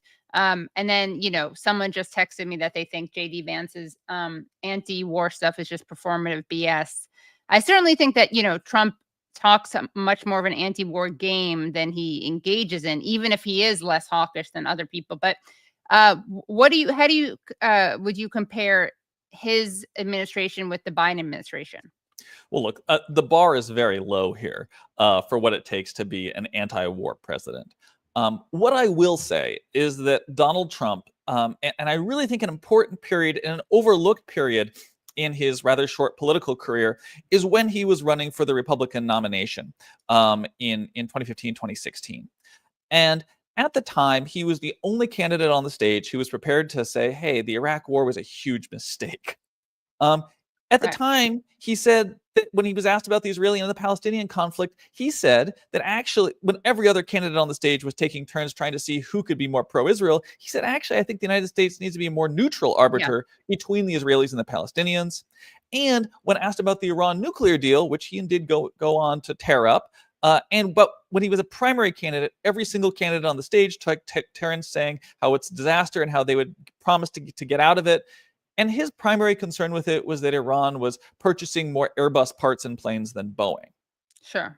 Now, all of that changed once he won the nomination. He had to raise $1 billion for the general election, which is a lot of money even for him. And he had to get the Adelsons' endorsement, which he secured. And in turn, he basically turned on a dime on all of those issues. But it's clear that he understood something that none of the rest of them understood, which is that it actually doesn't hurt you to say those things that are self-evident truths. As a matter of fact, it may actually be beneficial from a political standpoint. So while it's easy to say, well, maybe it's just performative BS, and maybe it is, you know what? There's not many politicians who are willing to take that risk. And there's not many politicians who recognize that those are actually positions that it actually resonates with people. It resonates with Democrats. It resonates with Republicans. It resonates with independents. And in the polling, even today, you can still see it, that the majority of Americans across both political parties are opposed to getting into a war with Iran. Right. The support for Israel across both political parties has been declining precipitously over the course of the Gaza war. And I believe certainly within the Democratic Party, it's now well under 50% and approaching that within the Republican Party. So yeah, it's easy to dismiss this stuff, but you know what? All politicians exist in some sort of a cynical political space. Credit where credit is due. Donald Trump recognized that there's more political space, and it's okay to criticize these wars. It's okay to state the obvious, which is that it's not in our interest to get into more of them. And it's okay to, express frustration with Israel in ways that, looking back at Joe Biden, I never saw any of that with Biden. Not once. Yeah, but I mean, I hear what you're saying, and all politicians lie, and all of them are performative. But there does seem to be a bit of a danger. I mean, I think that there's a danger, just like with Obama, we saw people kind of let down their guard, assume this guy was a pro-peace president, an anti-war president, and then meanwhile he expanded a lot of wars. He, revolutionized like drone warfare, not in a good way. And I think that we see something similar on the right, which is that people are getting too excited about the rhetoric and the optics of Trump, and they kind of ignore the actual policy. And, I was excited. I really thought that there was a chance that Trump would be better on Gaza than Biden, not because he cares about Palestinians, but because it could be like his real estate interests, or because he's not, I think, as inherently a hawk, and he's not as inherently a Zionist because he's not an ideologue. But then we saw, I think the most illustrative, important takeaway from that ceasefire was that a reminder that Biden could have done that and chose not to. So that was a policy decision.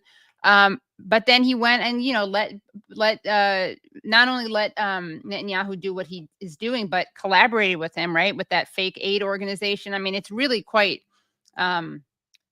monstrous. And of course, all the lying about pretending to negotiate with Hamas, but then not, and then blaming it on Hamas. So I don't know.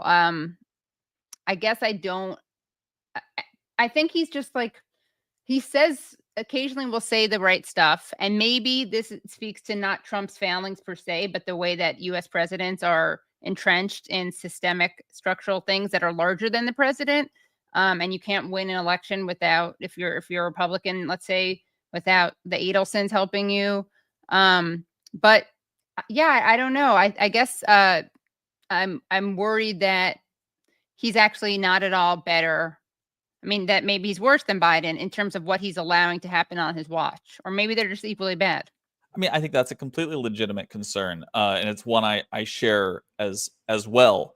And I think if there is something disturbing, looking back on the trajectory of Donald Trump's statements about foreign policy, about the Middle East, again, it's that he actually either could just say out loud self-evident truths, or he had an awareness that other U.S. presidents did not have about the irrationality of our policy in the region, about the fact that why are we wedded to being in this, intractable conflict with Iran? Why are we wedded to whatever it is that Israel wants to do? And we have to be complicit in it, whether we can stop it or not. Why do we have to be complicit?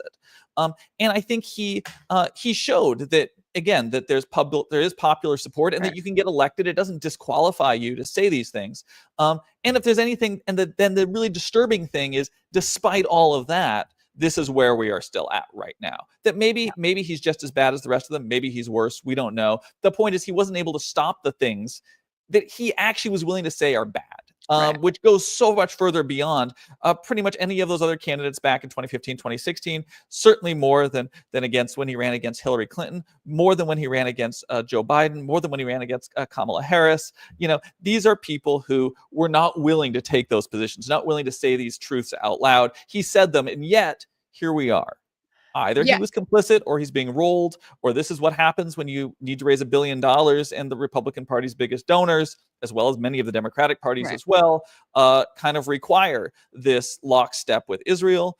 And it becomes clearly something that maybe the best intentions, maybe with the worst intentions, because you just don't care. But the point is that you're not able to fulfill these promises.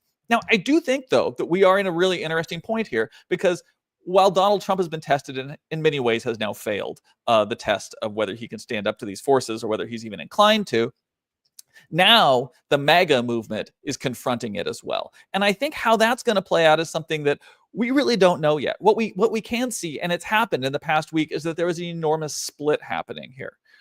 Where people like Tucker Carlson, where people like Steve Bannon are saying, actually, you know what? This not getting into a war thing, it is actually really important to us. And we're prepared to say that MAGA is not Donald Trump. And if Donald Trump goes the wrong way on this, we're okay going off on our own and sticking to these principles. Now, we might disagree with a lot of other things that Steve Bannon or Tucker Carlson or MAGA stand for.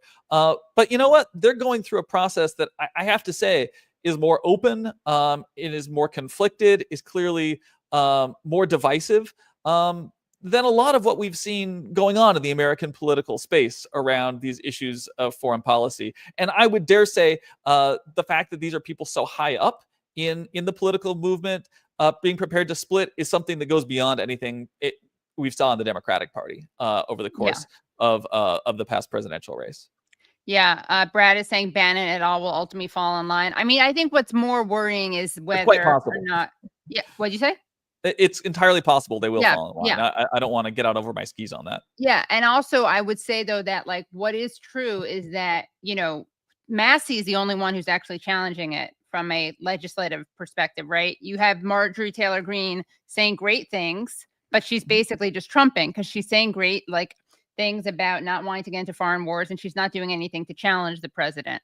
I do think though that regardless of Trump's sincerity, motives, what we can definitely say is that the Democrats let him position himself as the anti-war guy, regardless of whether or not he is. They let him rhetorically stake out that space because they're so out of touch with what Americans want, and because they actually say things out loud, like Kamala saying that we were going to be the most lethal army in the world. So that's, I think, a fair statement regardless. But two more things I wanted to ask you about, if that's okay.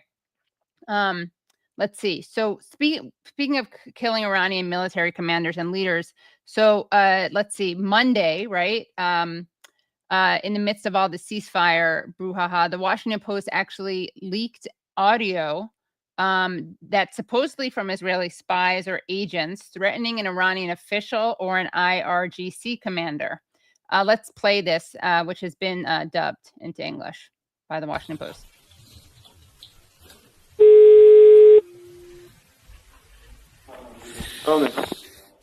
الو سردار سردار سلام علیکم. Oh wait, is this سردار سلام علیکم. داری؟ من از کشوری زنگ زنم که 2 ساعت پیش سلامی، باقری و شمخانی رو فرستاد جهنم. الان برای تو به پیشنهاد میکنم. Sorry, this is not the English. I thought there was an English language one. So I will just have to read what it says. I'll go back to that. Let me translate it. Sorry, I thought it was dubbed into English, so that obviously requires my reading it. I'll get back to that question. I'll move on to the next thing that I want to say, which is next thing I want to ask you about, which is that you actually wrote something about the Canary Mission. Can you tell us what you found? Yeah, I mean, so the Canary Mission is a group that engages in doxing of college students and I shouldn't just say doxing, it's naming and shaming college students and college professors who have been what they deem to be overly or insufficiently supportive of Israel and too critical of Israel's policies.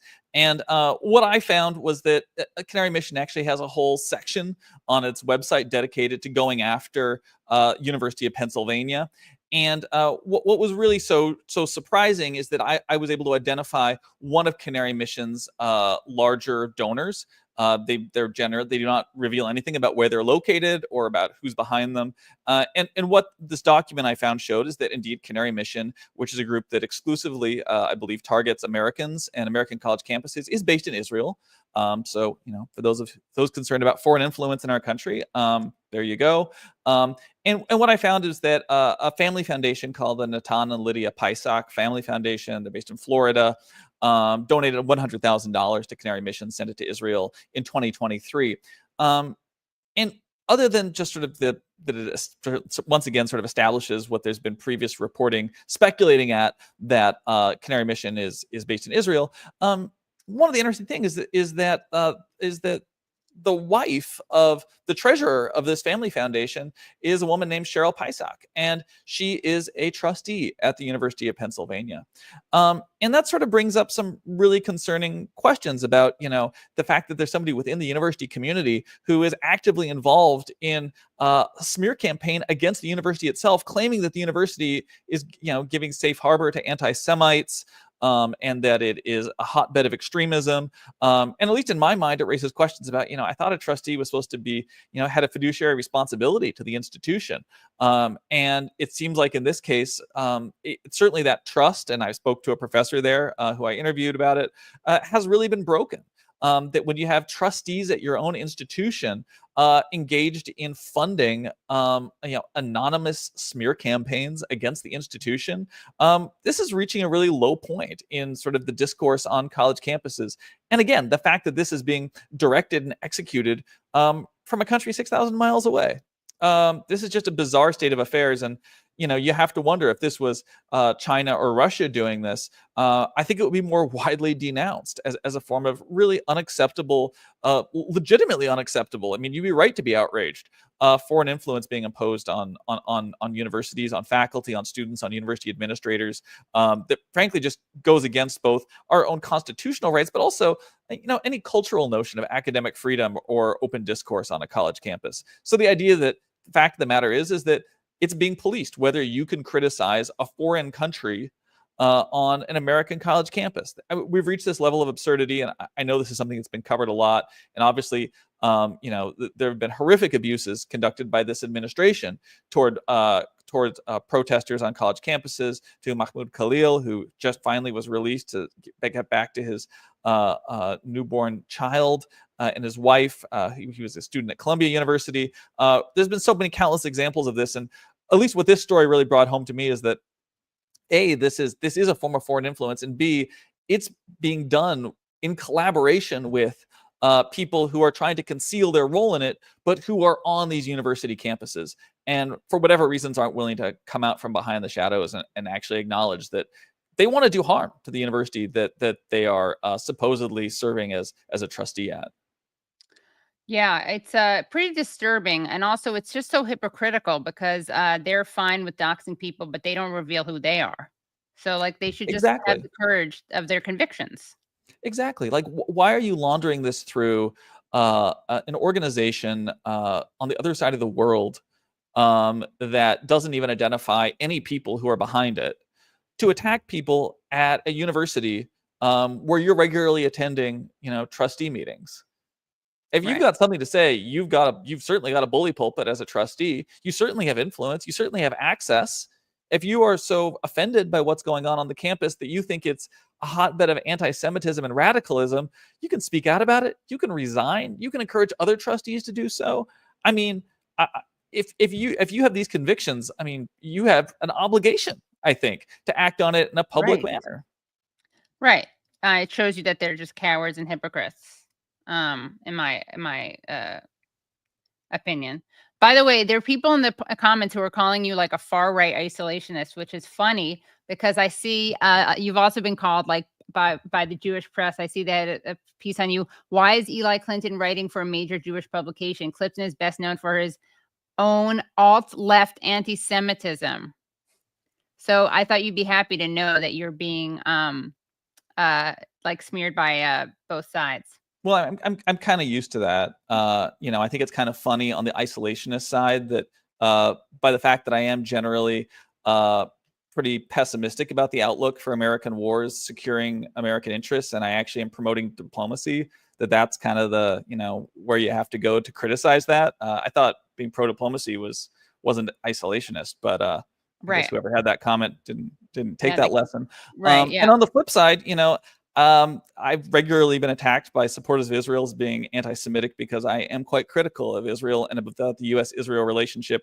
I do not think that Israel and Jewish Americans are synonymous. I actually think the attempt to suggest that they are is pretty close to the dual loyalty canard, which is anti-Semitic. Yep. So I think it's pretty interesting, once again, how the accusations are often an admission. Yeah. I thought it'd be, you'd be entertained to know that. It's always good when you have like the opposite arguments coming towards you. It shows you maybe you're doing something right.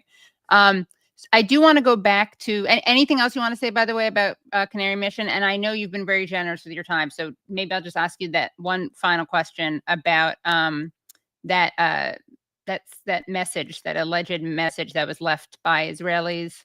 Let's see. Let me just set this up again.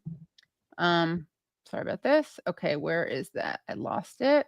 So this is something we'll have to translate it later for the podcast because it's not. I thought it was dubbed, but it's not.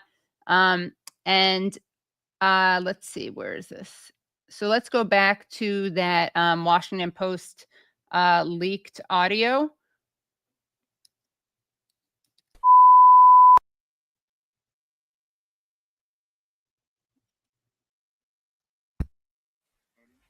We can play it a little. Okay. سلام علیکم. داری؟ من از کشوری زنگ زنم که 2 ساعت پیش سلامی باقری. Did you want to read it, Katie? Oh no, I thought we would do it later for sure. Okay, I'll read it. Yeah. Okay. Sorry, this is going to be so anticlimactic now. Okay.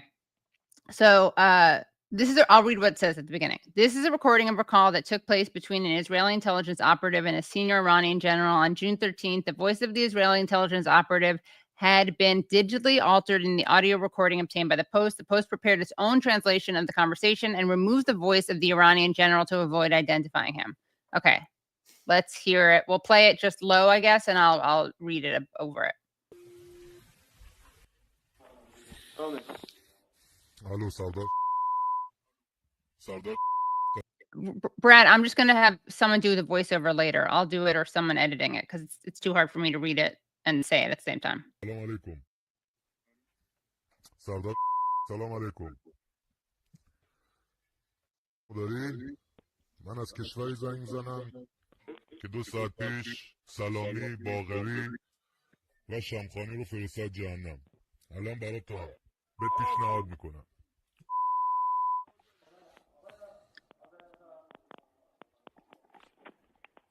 اومد رو خط، بیارش رو خط. الان صدامو داری؟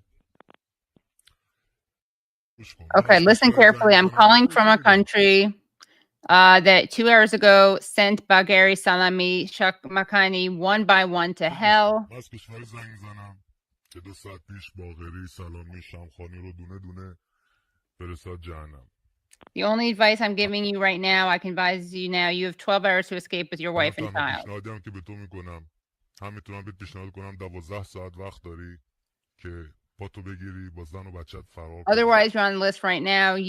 All of you, one by one, are on the list that I'm looking at, and you're our next target. So, what do you think of this story? Yeah, I mean, I saw the reporting on it earlier today, and I have to say, my first response was not to be terribly surprised. And as somebody who is frequently critical of Israel, my takeaway was, you know what? I mean, it's war. This is unfortunately the ways that people seek to get leverage. Different parties in a war seek to get leverage over the other is to use threats against family and people who are otherwise civilians, children in this case. But, and I think this is important, there is something you hear repeated, sort of a mantra about Israel, that there is no moral equivalence, that somehow Israel does not target civilians. That's something that only the Iranians or the Palestinians or Hezbollah do. And as if what's happened in Gaza is somehow insufficient to suggest that that's a bald-faced lie, I think this kind of adds to that, which is to say that the mantra of no moral equivalence is necessary. It's a necessary article of faith if one is to somehow continue to say this is okay, this is different, this is justified. The fact of the matter is that I think, why not have moral equivalence? Why not suggest that all countries engage in things that can be particularly ugly, that all countries target civilians. Some countries are more powerful than others and have the ability to do a lot more harm and damage than others. But what you just saw there was Israel not acting as this as the most moral army in the world, as we are told that they are. This is something that if it offends you, your options are either to say, yeah, this is problematic, or you have to fall back on telling yourself that there's no moral equivalence. So I think it's a good test of how far people are willing to go to excuse Israel's behavior. I mean, I think there's no equivalence, but I think it's because Israel is beyond any other, certainly any other involved actor in terms of the targeting of civilians. I don't think anyone has done that. Maybe ISIS, but I mean, in terms of certainly not with the success that Israel has had in doing so. Right. Yes. Yeah. And certainly not an official army. But yeah. Well, any final words that you want to share, Eli? I really appreciate your time coming on and your insights into what's happening. No, thank you so much for having me. This has been a great conversation, and I hope you'll have me back sometime soon. Of course, definitely. And we'll try to get like a third attack on you. So you're isolationist, you're an that'll be awesome. Are you Jewish, by the way, or not Jewish? I am. You are. Okay. So they didn't even call you self-loathing. What a shanda. Okay. Next time. We haven't gotten to capo yet, but I've gotten that a lot. And there's the most disturbing part. I'm doing this documentary about Holocaust survivors who are speaking out against the genocide, what they call the genocide, and what I think is objectively and undeniably genocide. And there are people who call these people capos, like young people who call them capos. So they're totally shameless. Agreed. Anyway, yeah. Well, thank you so much, Eli. Have a great night. Thank you. You too. You too. Bye. All right. Great show. 3 guests. Thank you, Eli. Thank you, Ash. Thank you, Aisha. Let's see. I'm going to just read some super chats. Oh, don't forget, guys, to come on Thursday. We're doing a special live stream with Mohammad Marandi, who will be joining us from Iran. Let's see. Support for JVP Chicago. Thank you very much. Thanks, Katie, for keeping the focus on resistance to the injustices. You are helping to heal the world. Great work. Keep on trucking. Super sticker from Tarna Madi Parker. Thank you. Iran has a right to defend itself. Gifted 5 Katie Helper memberships. By the way, there was someone here who was complaining about not getting anything and saying that he didn't have money and he was disabled. And I was going to reach out to him and say, okay, well, we can send you something. And then he just talked shit about the guest and said he was leaving. So that's a missed opportunity, my man. Okay. Iran has rights to defend itself. Okay. Katie, is Iran beating Israel like a redheaded stepchild who owes them money? Hey, Israel, karma's a bitch, isn't it? I don't want to say anything like this because I don't know if I don't want to get in trouble. Okay. Thank you. I gifted the memberships. Thank you so much for that. Could President Trump stay mad at Israel? That's from Sparky. Sparky, is President Trump being deceived about everything by his friends, advisors, and Fox News, like Hogan's Heroes deceived Colonel Klink into believing World War II was overusing fake newspapers and broadcasts? What about the economic situation in Israel? Okay, I got to have a show on that. You're right. I really do have to. Thank you for this super sticker. And the Rev, everyone remember to hit the like button, subscribe. Katie, thank you for your work and witness. Thank you. And coming from a reverend, that means a lot. I'm not being sarcastic. The word witness. Okay. Well, thank you everyone. Brad, is there anything I need to remind people about? No, that's it. Okay. Are we going to Patreon anything? You know what? I'll do a part 2 Patreon. I'll do some Patreons from the very good Jewish Anti-Zionist Congress, because this is pretty important for this. What else?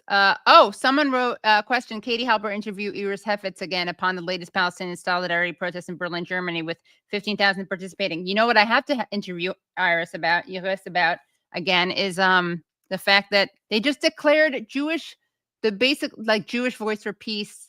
It's not called that exactly, but that equivalent. They just declared that an extremist organization. Remember that, Brad? I told you that when we were in Vienna. Anyway. All right. Well, thank you all so much for watching. This has been a great show. Thank you, Brad. Thank you, Phantom Esponza, for the clips. Thank you, Nate, for the research. And thank you to everyone who works on this show and who supports this show. And we will see you on Thursday. Bye, everyone. Okay, I'm down. You got rivers, man. You got rivers, man.